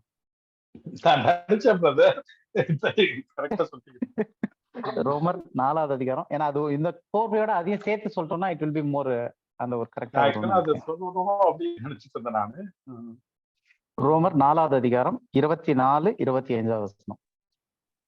நம்முடைய கர்த்தராகிய இயேசுவை மரித்தோரிலிருந்து எழுப்பினவரை விசுவாசிக்கிற நமக்கும் அப்படியே எண்ணப்படும். அவர் நம்முடைய பாவங்களுக்காக ஒப்பு கொடுக்கப்பட்டும் நாம் நீதிமான்கள் ஆக்கப்படுவதற்காக எழுப்பப்பட்டும் இருக்கிறார். அங்க 3ஆம் நாள் வேத வாக்கியங்களின்படி உயிர்த்தெழுந்தார், அது வேத வாக்கியங்களின்படி. ஆனா இங்க வந்து சொல்லும் போது அவர் உயிர்த்தெழுந்ததுனால என்ன நடந்துச்சு அப்படின்னு இருக்கு. அவர் உயிர்த்தெழுந்ததுனால நாம் என்ன இருக்கிறோம்? நீதிமான் ஆக்கப்பட்டிருக்கோம். அப்ப நீதிமான் ஆக்கப்படுறது எப்படி அப்படின்னா, நம்மளுடைய பாவத்திற்காக, நம்ம பாவத்துல இருக்கும்போது நம்ம நீதிமான் ஆகவே முடியாது. அப்ப நம்ம பாவத்திற்காக அவர் ஒப்பு கொடுக்கப்பட்டுட்டாரு. ஓகே, அப்ப பாவம் வந்து எப்ப இயேசு கிறிஸ்துவ ஒப்பு கொடுத்தாங்களோ அதனாலதான் சிலுவையில நியாயப்பிரமாணம் முடிஞ்சிச்சு, நிறைவேறிச்சார். நியாயப்பிரமாணம் இல்லாத இடத்துல அங்க வந்து பாவத்துல கணக்கிலேயே வைக்க முடியாது. அதனாலதான் இந்த வசனத்துல வந்து தேவன் உலகத்தாருடைய பாவங்களை எண்ணாமல், அப்ப பாவத்தை எண்ணாம இருக்கணும் அப்படின்னா நியாயப்பிரமாணம் எங்க இருக்கோ அங்க பாவம் இருக்கும். நியாயப்பிரமாணம் வராத காலத்துல பாவம் எண்ணப்படாமல் இருந்துச்சு. அப்ப சிலுவையில நியாயப்பிரமாணத்தை அவர் ஆணி அடித்து முடிச்சிட்டனால அதுக்கப்புறம் வந்து பாவம் எண்ணப்பட மாட்டாது. அப்ப பாவத்திற்கான தண்டனையை அவர் ஏத்து முடிச்சிட்டாரு. அவர் உயிர்த்தெழுந்ததுனால என்ன ஆயிடுச்சு, நான் நீதிமான் ஆயிருக்கேன். அப்ப தேவன் வந்து என்கிட்ட அன்பாதான் இருக்காரு, நீதிமான் ஆயிருக்கிறனால இப்ப இந்த விஷயத்தை எடுத்துட்டு போய் மக்களுக்கு சொல்லணும். அதுக்கு பரலோகத்துல தேவன் என்ன நியமிச்சு வச்சாரோ அதை இந்த பூமியில சொல்றதுக்கு ஸ்தானாதிபதிகள் வேணும். அந்த ஸ்தானாதிபதி கிட்ட தேவன் வந்து உங்களுடைய பாவத்துக்கு எல்லாத்தையும் வந்து அவர் செத்துட்டாரு, அவர் அதுக்காக ஒப்பு கொடுக்கப்பட்டு அவர் உயிர்த்தெழுந்தாரு. அவர் உயிர்த்தெழுந்தனால நீ நீதிமானாவும் ஆயிட்ட, இந்த விஷயம் உனக்கு தெரியணும். அதனால நீ மறுபடியும் அவர் ஒரு கை போட்டிருக்காரு, நீ மறுபடியும் ஒப்புரவாகு, அவர் உனக்காக எல்லாவற்றையும் செஞ்சு முடிச்சிட்டாருன்னு சொல்றது இந்த ஊழியம். இப்ப இத கேட்டு யாரெல்லாம் ரட்சிக்கப்பட்டு வருவாங்களோ அப்படின்னு பார்த்தோம்னா, எபேசியர் 2:5 படிச்சோம் இல்லையா? எபேசியர் 2:5 ஒரு வாட்டி படிங்க. இல்ல, இப்ப இனிமேல் தான் படிக்க போறாங்க. நெக்ஸ்ட் பாயிண்ட் அது. ஓ, நெக்ஸ்ட் பாயிண்ட் அது. Okay okay okay. நான் பார்க்கவே இல்லை இதுல. ஓகே. சோ அந்த வசனத்தின் அடிப்படையில நம்ம என்ன பண்றோம், 2:5 எல்லாத்துலயுமே வந்து உயிர்ப்பித்தார் இருக்கும். சோ எவர்களை உயிர்ப்பிக்கிறாருன்னா யாரை முன்குறித்தாரோ, அது நம்ம இப்போ ஏற்கனவே பார்த்துட்டோம் அந்த ப்ரீ டெஸ்டினேஷனை பத்தி. அப்ப எவர்களை முன்குறித்தாரோ அவர்களை உயிர்ப்பிக்கிறார் தேவன். அப்ப உயிர்ப்பித்த பிறகுதான் ஒருத்தர் ஆவியில உயிரடையும் போதுதான் அவருக்கு விசுவாசிக்கிற எபிலிட்டி, கெப்பாசிட்டி, அந்த ஒரு திராணியே வரும். ஏன்னா மரித்திருக்கும் போது பரிசுத்தமான தேவனுடைய காரியங்களை புரிஞ்சுக்கவும் முடியாது, விசுவாசிக்கவும் முடியாது, எதுவுமே செய்ய முடியாது. ஏன்னா அது மரித்திருக்கிறான். மரித்திருதுன்றது வந்து நமக்கு உலக பிரகாரமான மரணத்தை புரிஞ்சுக்கிட்டோம்னா நான் இதே ஈஸியா புரிஞ்சுக்கலாம். மரித்த ஒருவர் என்ன செய்ய முடியும்னா ஒரு சுண்டு வரல கூட அசைக்க முடியாது தன்னால. யாராவது ஏதாவது எடுத்து பெட்டியில தூக்கி வச்சோம்னா அப்படி பெட்டியில கிடப்பாரு, தூக்கி பள்ளத்துக்குள்ள வச்சானா பள்ளத்துல கிடப்பாரு. ஸோ அதுதான் மரணம். அப்படி ஒரு நிலைமையில இருக்க ஒரு மனுஷனை உயிர்ப்பிக்கணும்னா யார் விசுவாசிக்கிறாங்களோ அவருதான் உயிர்ப்பிக்கப்படுவார்ன்றது தப்பான ஒரு கான்செப்ட்.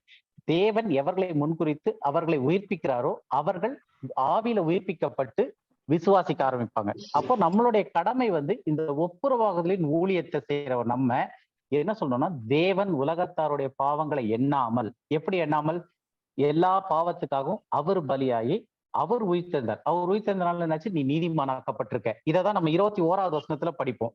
அப்படியே அந்த 2 கொரிந்தியர் 5வது அதிகாரத்துல 21வது வசனத்தையும் படிச்சிருங்க. அப்படியே ஒரு தடவை அதுல கேட்க முடியும். நாம் அவருக்குள் தேவனுடைய நீதியாகும்படிக்கு ம். பாவம் செய்யாத அவரை நமக்காக பாவம் ஆக்கினார். நமக்காக இயேசு கிறிஸ்துவை தேவன் பாவமாக்கினார். ஏன்? நாம தேவனுடைய நீதி ஆவறதுக்கு. நம்மளுடைய சுயநீதி வச்சுக்கிட்டு பக்கத்துல கூட போக முடியாது. அது வந்து கந்தைன்ட்டுன்னு சொல்லுது. அது டீப்பா படிச்சோம்னா ரொம்ப கேவலமானது அது.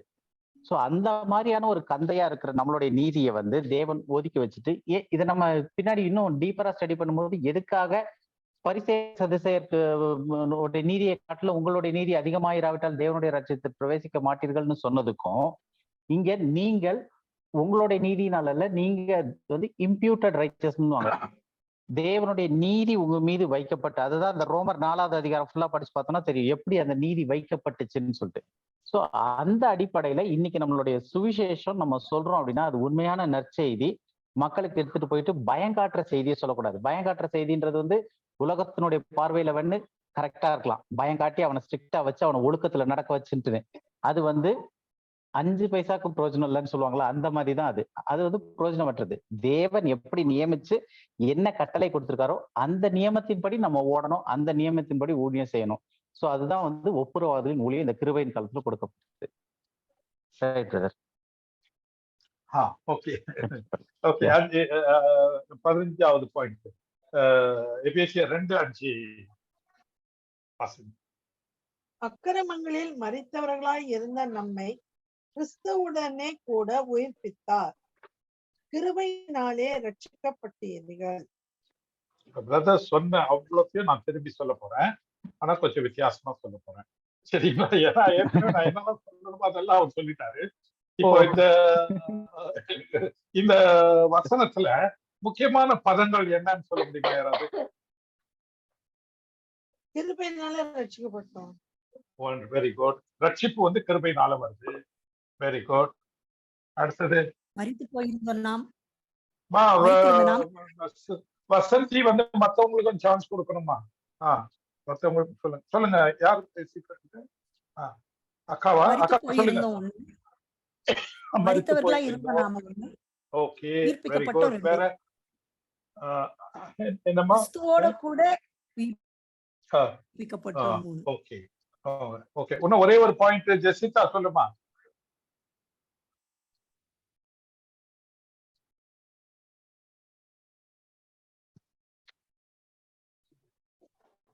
ஜெசிதா,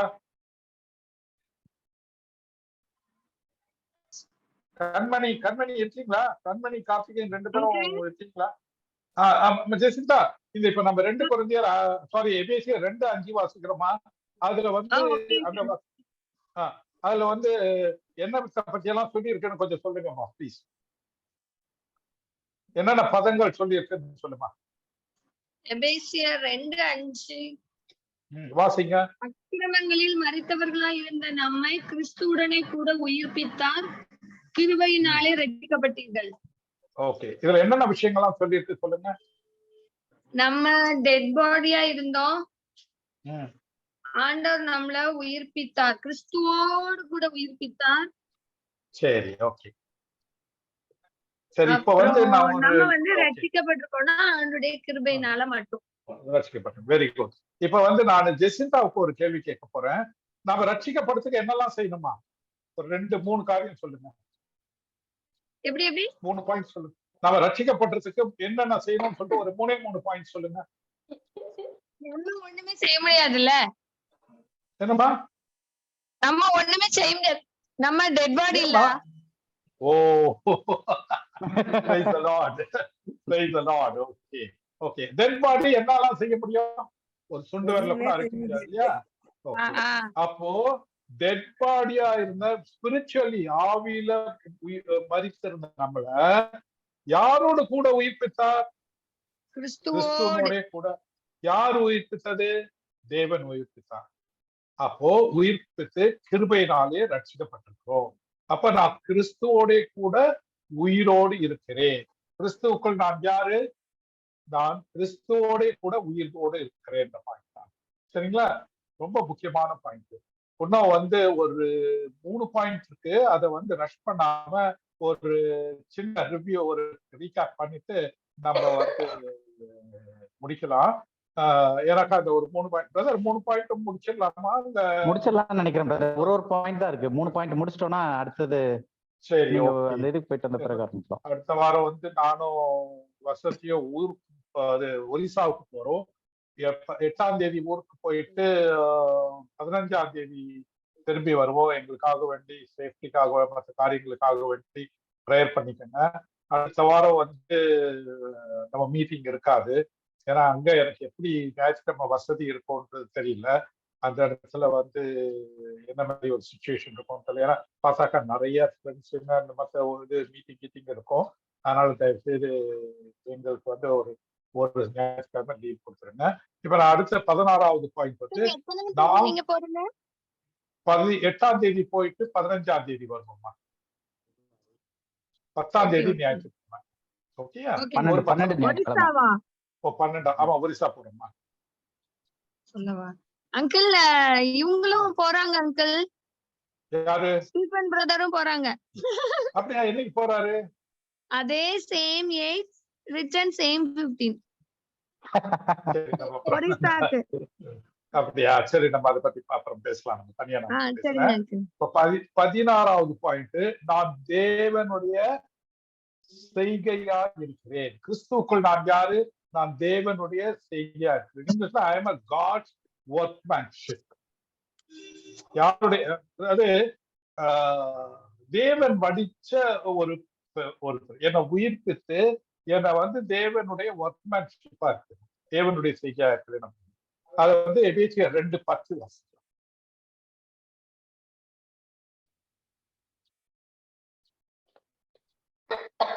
எபேசியர் 2:10.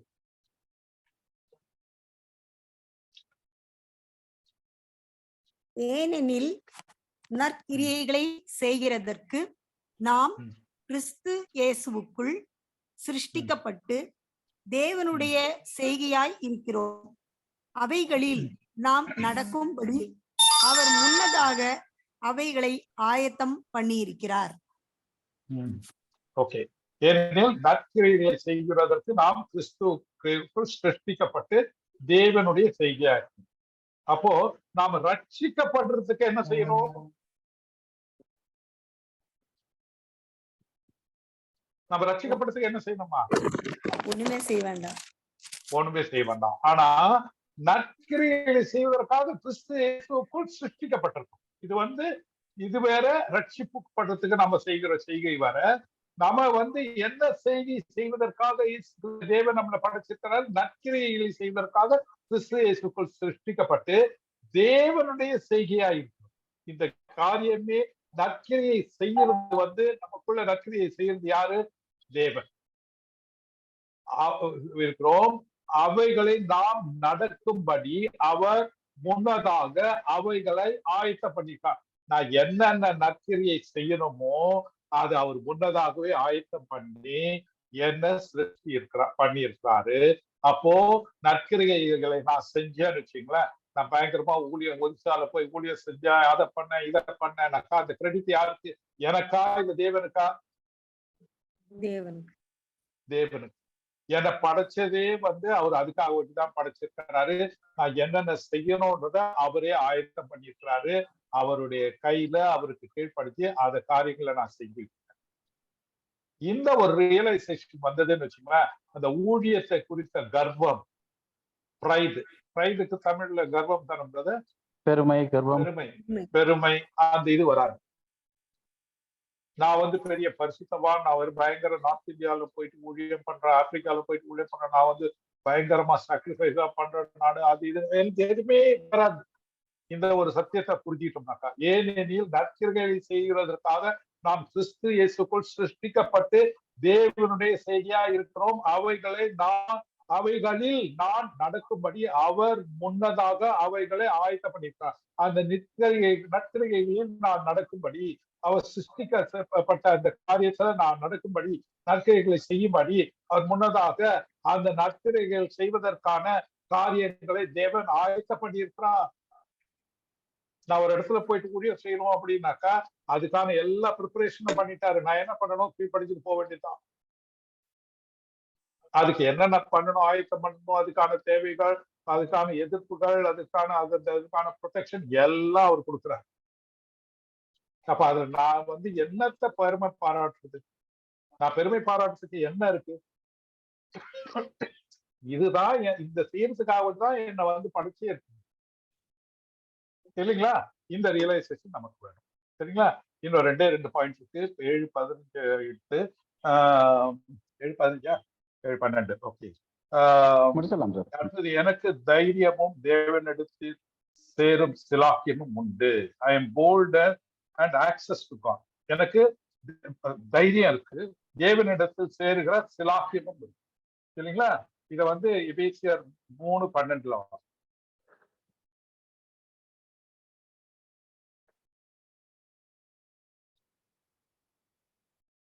எபேசியர் 3:12. பற்றும் விசுவாசத்தால் அவருக்குள் நமக்கு தைரியமும் திட நம்பிக்கையோடே தேவனிடத்தில் சேரும் ஸ்லாக்கியமும் உண்டாயிருக்கிறது. ஓகே. அவரை பற்றும் விசுவாசத்தால்னா என்னதுன்னா, ஏன்னா இந்த தமிழ்ல இந்த பற்றும்னு வரும். அந்த பற்றும் வந்து இன்னைக்கு நடைமுறையில இல்லாத ஒரு வார்த்தை. அதனுடைய அண்டர்ஸ்டாண்டிங் வந்து நமக்கு வந்து சரியா வர்றதில்லை. அந்த பற்றும்ன்றதுக்கான என்ன நீங்க அண்டர்ஸ்டாண்ட் பண்ணிக்கிறீங்க?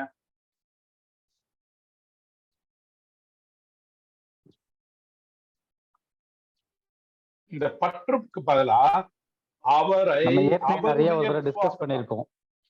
ஆமா, அவருடைய விசுவாசத்தால் போட்டிருந்தாங்கன்னு வச்சுக்கோங்க, பிரச்சனையே இருக்காது. ஏன்னா இங்கிலீஷ்ல வந்து by the faith of him அப்படின்னு போட்டிருக்கு இல்லைங்களா? தேவனுடைய விசுவாசத்தால் தேவனுக்குள் நமக்கு தைரியமும் திட நம்பிக்கையோட தேவனிடத்தில் சேரும் கிறிஸ்துவனுடைய விசுவாசத்தால் கிறிஸ்துவுக்குள் நமக்கு தைரியமும் திட நம்பிக்கையோட தேவனிடத்தில் சேரும் சிலாக்கியமும் உண்டாயிருக்கிறது. ஓகே, சிலாக்கியம்னா என்னது? boldness and access with confidence by the இது ஒரு நல்ல சிலாக்கியம் அப்படின்னா இது ஒரு முக்கால்வாசி கிறிஸ்டியன் டேர்ம். வெளியில அந்த அளவு பொது வாழ்க்கையில அந்த அளவு இந்த சிலாக்கியம் வார்த்தை யூஸ் பண்ண மாட்டாங்க. பிப்ளிக்கல் வேர்டு, அது பிப்ளிக்கல் வேர்டுல சர்க்கிள்ல யூஸ் பண்ற வேர்டு. அது ஏறத்தாழ ஒரு 100 வருஷத்துக்கு முன்னாடி யூஸ் பண்ண வேர்டு. ஆனா நம்ம கிறிஸ்டியன் சர்க்கிள்ல மட்டும்தான் அந்த சிலாக்கியம் வார்த்தை யூஸ் பண்ணுவாங்க. சிலாக்கியம்னாக்கா இன்னைக்கு அதுக்கு ஈக்குவலண்டா என்ன வார்த்தை யூஸ் பண்ணாக்க பாக்கியம் அப்படின்னா, தேவனிடத்தில் சேரும் பாக்கியமும் அதிர்ஷ்டமும் உடுப்பினையும் எனக்கு உண்டாயிருக்கிறதுன்னு நீங்க உலகத்தை அறிவிக்கிறாங்க. அப்போ கிறிஸ்துவனுடைய விசுவாசத்தால் கிறிஸ்துவுக்குள் நமக்கு தைரியமும் திட நம்பிக்கையும் தேவனிடத்தில் சேரும் பாக்கியமும் உண்டாயிருக்கிறது. குடுப்பினை அப்படின்வாங்க, பாக்கியம் இல்லையா? அது அப்போ எனக்கு தைரியமும் தேவனிடத்தில் சேரும் பாக்கியமும் இருக்கு. கிறிஸ்துவுக்குள் நான் யாரு? கிறிஸ்துவுக்குள் தேவனிடத்தில் சேர்கிற தைரியம் எனக்கு இருக்கு, எனக்கு அந்த பாக்கியமும் இருக்கு. தேவனோடு சேர்கிற பாக்கியம் எனக்கு இருக்கு. எப்ப இருக்கு? நான் கிறிஸ்துவுக்குள் இருக்கும்போது. அப்போ கிறிஸ்துவுக்குள் நான் யாரு? கிறிஸ்துவுக்குள் இவ்வளவு பாயிண்ட் பார்க்கணும். கடைசியான பாயிண்ட், நான் கிறிஸ்துவுக்குள் தேவனுடைய நீதி. இது புதுசா இருக்கிறது. தேவனுடைய நீதி நாமளா? யாராவது இந்த மாதிரியான ஒரு வசனத்தை வார்த்தையை கேள்விப்பட்டிருக்கீங்களா? தேவனுடைய நீதியே நாம தானா? இப்படி ஒரு காரியத்தை யாராவது கேள்விப்பட்டிருக்கீங்களா? நான் நினைக்கிறேன் இது ஒரு தப்பு இருக்கும்னு நினைக்கிறேன். இதை மறுபடியும் நம்ம ரிவ்யூ பண்ணணும் பிரதர். நீங்க என்ன பிரதர் நினைக்கிறீங்க? உண்மையா இருக்கு, நாம எப்படி பிரதர் தேவனுடைய நீதி ஆக முடியும்? ஜெசிந்தா நீங்க என்ன நினைக்கிறீங்க? அக்கா என்ன நினைக்கிறீங்க? வசந்தி என்ன நினைக்கிறீங்க? நாம தேவனுடைய நீதி ஆக முடியுமா? ஏன்னா அவரோட ரைச்சஸ்னஸ் நம்ம மேல கொடுக்கப்பட்டிருக்குதுல்ல. நம்ம கிறிஸ்துவுடனே தேவனுக்குள் மறைந்து, அவருடைய மறைந்திருந்தாலும் தேவனுடைய நீதி ஆக முடியுமா?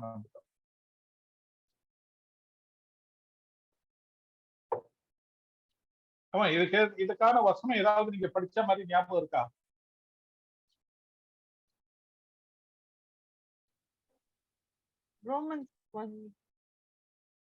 ரோமன்ஸ்லயா? 5:1 இல்ல 2 கொரிந்தியர் 5, 18, 19, 20 நம்ம வாசிச்சோம் இல்லையா? 21வது வசனம். அக்கா பார் வல்லவா சொல்றாங்க. 21வது வசனம் வாசிங்கம்மா.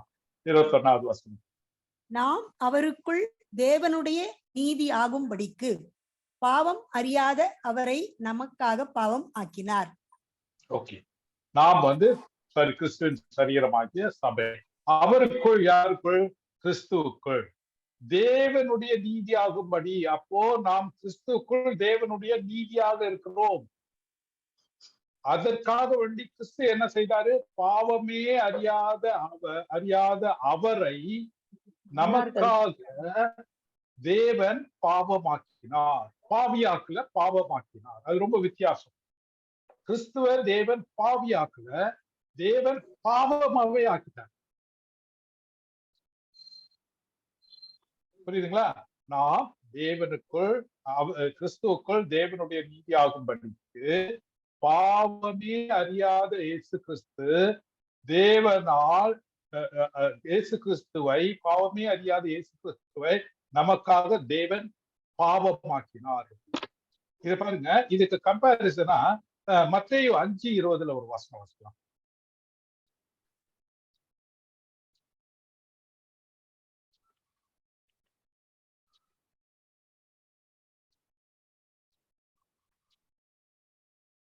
மத்தேயு 5:20.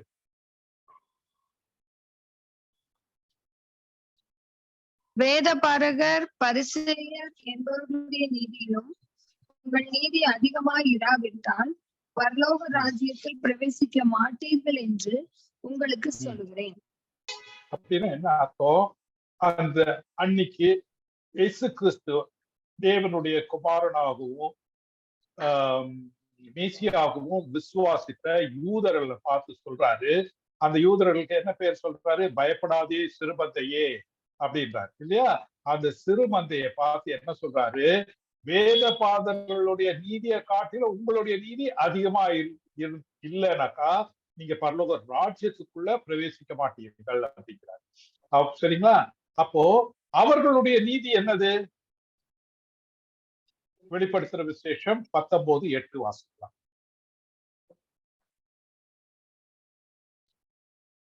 வெளிப்படுத்துற விசேஷம் 19:8.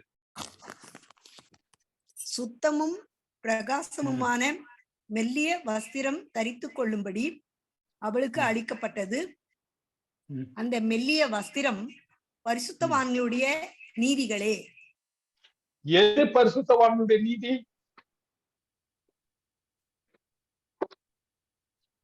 எது பரிசுத்தவான்களுடைய நீதி? மெல்லிய வஸ்திரம். சுத்தமும் பிரகாசமுமான மெல்லிய வஸ்திரம் தரித்து கொள்ளும்படி அவர்களுக்கு அளிக்கப்பட்டது. அந்த அவர்களுக்கு அளிக்கப்பட்ட சுத்தமும் பிரகாசமுடைய மெல்லிய வஸ்திரம் பரிசுத்தவான்களுடைய நீதி. சரிங்களா? அந்த பயப்படாதே சிறுமந்தையேன்னு சொன்ன அந்த சிறுமந்தையினுடைய நீதி எதுனாக்கா சுத்தமும் பிரகாசமும் உள்ள மெல்லிய வஸ்திரம் அவர்களுடைய நீதி.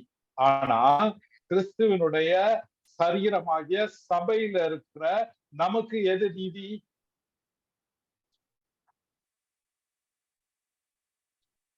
கிறிஸ்துவே நம்முடைய நீதி இல்ல, நாம தேவனுடைய நீதியாக உணர்வாங்க. நாம் கிறிஸ்துவுக்குள் தேவனுடைய நீதியாகும்படிக்கு பாவம் அறியாத அவரை நமக்கு பாவமாக்கினார். தேவனுக்கே நாம நீதியா இருக்கிறோம். அந்த சிறுமந்தையாகிய அவர்கள் இந்த 1000 வருஷ காலத்துல போறவர்களுக்கு வெள்ளிய வஸ்திரம் சுத்தமும் பிரகாசமும் உள்ள வெள்ளிய வஸ்திரம் தான் அவங்களுடைய நீதி. ஆனா நாம தேவனுடைய நீதியா இருக்க. ஒரு நிமிஷம் இதை கிரகிச்சுக்கோங்க. ஒரு நிமிஷம் அப்படியே சைலண்டா இதை யோசிச்சு பாருங்க. எனக்கு இன்னொன்னு ஞாபகம் இருக்கு. இந்த வசனம் வாசிக்கும் போதெல்லாம் எங்களுடைய பைபிள் ஸ்டடியில இத பிரதர் பாயிண்ட் அவுட் பண்ண உடனே எனக்கு அப்படியே ஒரு முகத்துல ஒரு பிரகாசம் அடிச்சு. ஞாபகம் இருக்குங்களா பிரதர்? எப்ப நான் வாசிச்சு இந்த வசனத்துக்கு வரும்போதெல்லாம் எனக்கு அந்த அப்படியே தேவனுடைய நீதியா அந்த ஒரு ஆஹா மூமெண்ட். எனக்கு வந்து வரும். நாங்க 2 பேரும் வந்து பைபிள் ஸ்டடி படிக்கும் போது இந்த மாதிரி நிறைய ஆஹா மூமெண்ட் வந்து இந்த ரோமர் 4வது அதிகாரம் கடைசி 2 வசனம், நம்மளே பாவங்களுக்காக ஒப்பு கொடுக்கப்பட்டு நம்மளுடைய நீதிமான்களாக்கும்படி அவர் வீட்டில் எழுந்தார் அப்படின்ற வாசனம். அது தியானிச்சீங்கன்னாக்கா அதனுடைய ஆழத்தை புரிஞ்சுக்கிட்டீங்கன்னாக்கா உங்களுக்கு ஒரே ஆச்சரியமா இருக்கும். இந்த வசனங்களெல்லாம் வந்து அதான் O taste and see that the Lord is good அப்படின்னு சொல்லிட்டு சங்கீதக்காரன் சொல்றாங்க இல்லைங்களா? தமிழ் எப்படி வரும்ன்றது அது O taste and see that the Lord is good அப்படின்னு ருசித்து பாருங்கள், கர்த்தர் நல்லவர் என்பதை ருசித்து பாருங்கள். எத்தனை பேருக்கு பிரியாணி பிடிக்கும்? நம்மளாம் பிரியாணியை ருசிச்சு சாப்பிடுறோம்.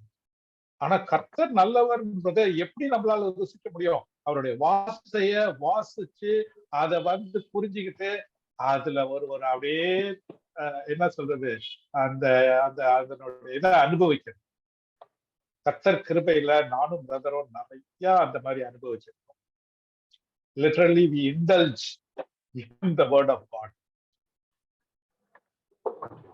அந்த இண்டல்ஜ்ன்ற வார்த்தையை வந்து இங்கிலீஷ்ல நெகட்டிவா யூஸ் பண்ணுவாங்க, ஆனா இதை பாசிட்டிவா யூஸ் பண்றது. சரிங்களா? அப்ப பாருங்க, நாம் தேவனுடைய நீதி ஆகிறோம். ஆனா பரிசுத்தவான்கள் வந்து அந்த பரிசுத்தவான்களுக்கு ஒரு நீதி இருக்கு. அது நீதி என்னன்னா மெல்லிய வஸ்திரம், பிரகாசமும் சுத்தமும் பிரகாசமும் உள்ள மெல்லிய வஸ்திரம். அப்போ நான் கிறிஸ்துக்கள் தேவனுடைய நீதி. நான் வந்து ஒரே ஒரு பாயிண்ட் ஆட் பண்ணிக்கிறேன் பிரதர், அதுக்கு நீங்க ஃபைனலா கன்க்ளூட் பண்ணிருங்க பிரதர். இதோட சேர்த்து ஆக்சுவலா அந்த வெளிப்படுத்தினல்ல பார்த்த மாதிரி அந்த மெல்லிய வஸ்திரம் பரிசுத்தவான்களுடைய நீதிகளே அப்படின்னு இருக்கு. ஸோ அப்ப அவங்களுக்கு வந்து மெல்லிய வஸ்திரம் தான் அவர்களுடைய நீதி. இப்போ நம்ம எப்படி தேவனுடைய நீதி ஆயிருக்கிறோம் அப்படின்றதுல வந்து அங்க ஒரு ப்ராசஸ் நடந்திருக்கு. அந்த ப்ராசஸையும் நம்ம அப்படியே புரிஞ்சுக்கலாம். ஸோ இது எப்படி நம்ம வந்து தேவனுடைய நீதி ஆயிருக்குன்னு போது இங்கிலீஷ்ல வந்து இம்ப்யூட்டட் ரைச்சஸ்னஸ்னுவாங்க. இம்ப்யூட்டட் ரைச்சஸ்னஸ்னா என் கணக்குலயே இல்லாம என் கணக்குல யாரோ டெபாசிட் பண்ணிட்டாங்கன்னா எனக்கு அப்படின்னு வருது இல்லையா? ஸோ அதுதான் இம்ப்யூட்டட் டெபாசிட். நான் எதுவுமே பண்ணாம எனக்கு டெபாசிட் ஆகுது. அப்ப எங்க இருந்து டெபாசிட் ஆயிருக்கு, அதுக்கான டிரான்சாக்ஷன் என்ன நடந்திருக்கு, அந்த கொடுத்தல் வாங்கல் என்ன நடந்திருக்கு அப்படின்னு பார்த்தோம்னா 21ல வந்து பர்பஸ் தான் சொல்லப்பட்டிருக்கு. நாம் அவருக்குள் தேவனுடைய நீதி ஆகும்படிக்கு. அப்ப அது வந்து பர்பஸ். நம்ம தேவனுடைய நீதி ஆவறோம். எப்படி ஆவறோம்? எப்படி அந்த ப்ராசஸ் என்ன? பாவம் அறியாத அவரை நமக்காக பாவமாக்கிறார். அப்ப அவரை ஏன் பாவமாக்கினாரு? அந்த பாவம் எங்க இருந்து வந்துச்சு? நம்ம கிட்ட இருக்கிற பாவம். நம்ம கிட்ட இருக்க பாவம். அப்ப நம்ம கிட்ட இருக்க பாவத்தை அவருக்கு இம்ப்யூட் பண்ணியாச்சு. ஏசு கிறிஸ்து 2 பேரும் ஒரு அக்கௌண்ட் இருக்கு. அப்ப என்னுடைய அக்கௌண்ட்ல வந்து ஃபுல்லா பாவம் இருக்கு. ஆண்டவர் என்ன பண்ணாரு? என்னுடைய அக்கௌண்ட்ல இருக்க பாவத்தை எடுத்து ஏசு கிறிஸ்துனுடைய அக்கௌண்ட்ல வச்சிட்டாரு. அப்ப என்னுடைய பாவத்தை அவர் மீது வைத்ததுனால பாவம் அறியாத அவரை நமக்காக இல்ல எனக்காக பாவமாக்கினார் அப்படின்னும் போது என்னுடைய பாவத்தை எடுத்து அவர் அக்கௌண்ட்ல இம்ப்யூட் பண்ணியாச்சு, வைக்கப்பட்டுச்சு. அப்ப இந்த நீதி எனக்கு எங்க வந்துச்சு அப்படின்னு பார்க்கணும் இல்லையா? சோ இயேசு கிறிஸ்துவினுடைய நீதியை எனக்கு தேவன் கொடுத்தாரு. ஓகே, அப்ப இயேசு கிறிஸ்துவினுடைய நீதி ஆக்சுவலா என்னது அப்படின்னு பார்க்கணும் அப்படின்னா ஒரு வசனம் படிக்கலாம். ரோமர் 3:21. ரோமர் 3:21.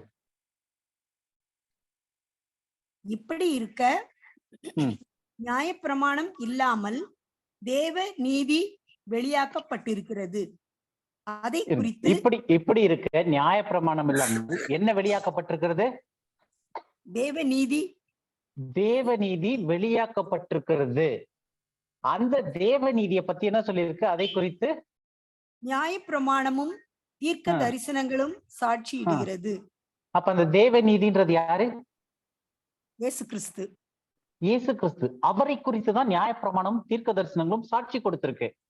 அப்ப இப்படி இருக்க நியாயப்பிரமாணத்தினால வராம தேவ நீதின்றது வந்து இயேசு கிறிஸ்துக்கு இன்னொரு பேர் போடணும்னா தேவநீதி, இயேசு கிறிஸ்துக்கு இன்னொரு பேர் போடணும்னா தேவனுடைய தற்சுரூபம், இயேசு கிறிஸ்துக்கு இன்னொரு பேர் போடணும்னா தேவனுடைய வார்த்தை.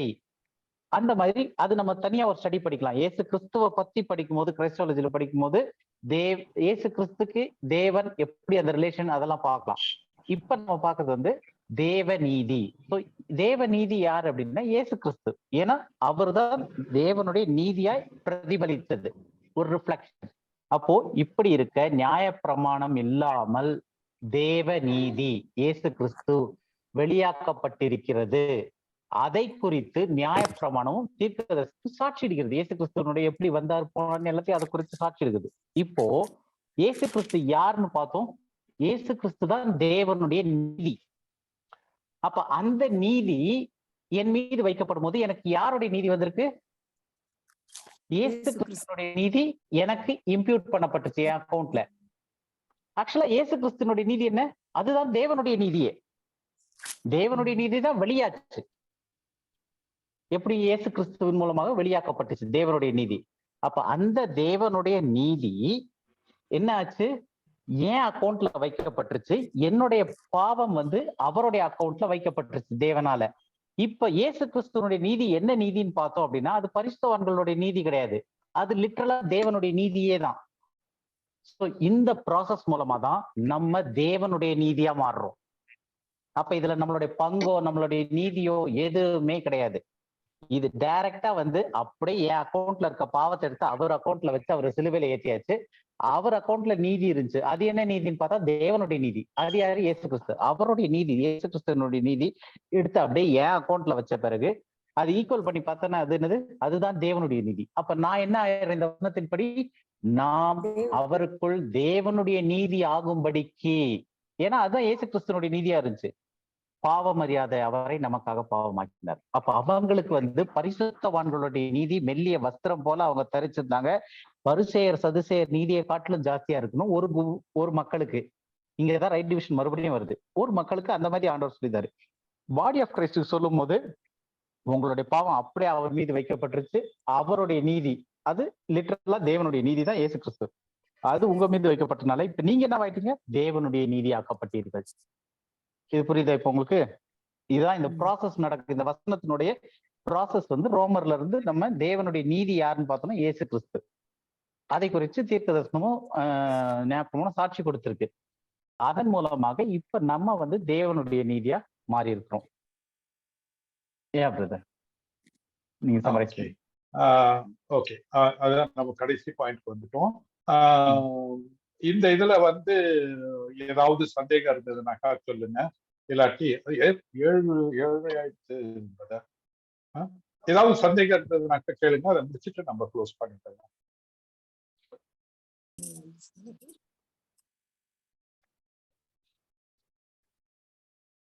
ஜெசிந்தா, உனக்கு ஏதோ சந்தேகம் இருக்காமா?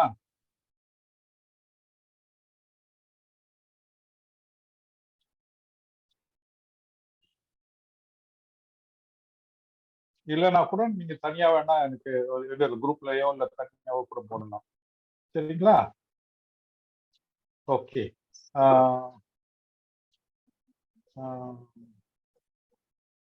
யாராவது ஒருத்தர் ப்ரேயர் பண்ணி க்ளோஸ் பண்ணுங்க.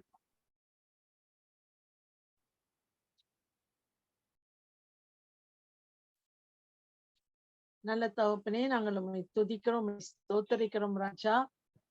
இந்த நாளிலே கூட ஆண்டவரே கற்றுத்தந்த ஆண்டவரே அருமையான வார்த்தைகளுக்காக நாங்கள் உமக்கு நன்றி செலுத்துகிறோம் சுவாமி. இதை நாங்கள் ஆண்டவரே அசைப்போடவும், இதை உள்வாங்கி கொள்ளவும், அதை ஆண்டவரே அதை அசிமுலேட் பண்ணவும் எங்களுக்கு அந்த கிருபை தாங்க சுவாமி. ஆண்டவரே எவ்வளோ பெரிய பொக்கிஷத்தை நீர் எங்களுக்கு கொடுத்திருக்கிறீர் சுவாமி.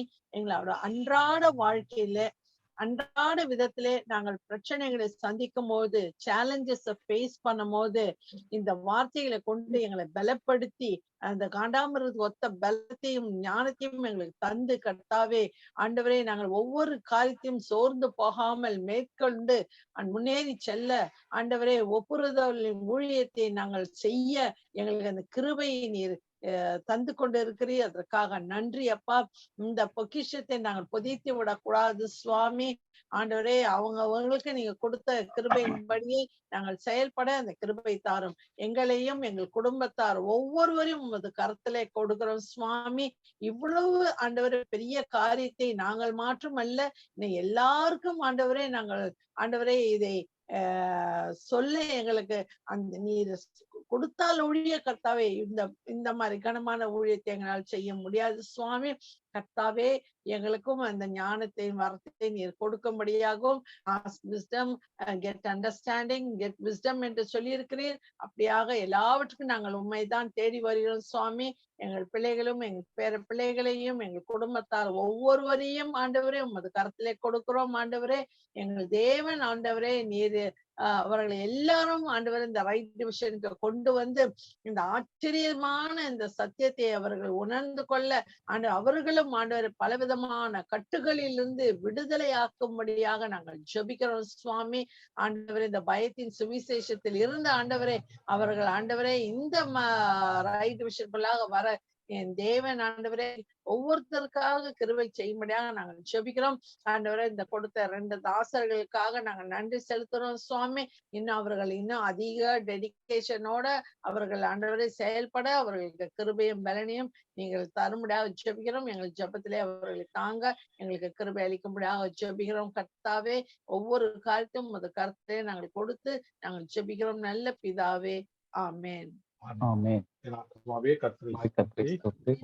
என் முழுவதுமே என் ஆத்துமாவே கர்த்தரை ஸ்தோத்திரி. கர்த்தர் செய்த சகல சகல உபகாரங்களை மறவாதே. ஆமென். ஆமென். ஆமென். Praise the Lord. Praise the Lord. Praise the Lord. Praise the Lord. Brother நான் இப்போ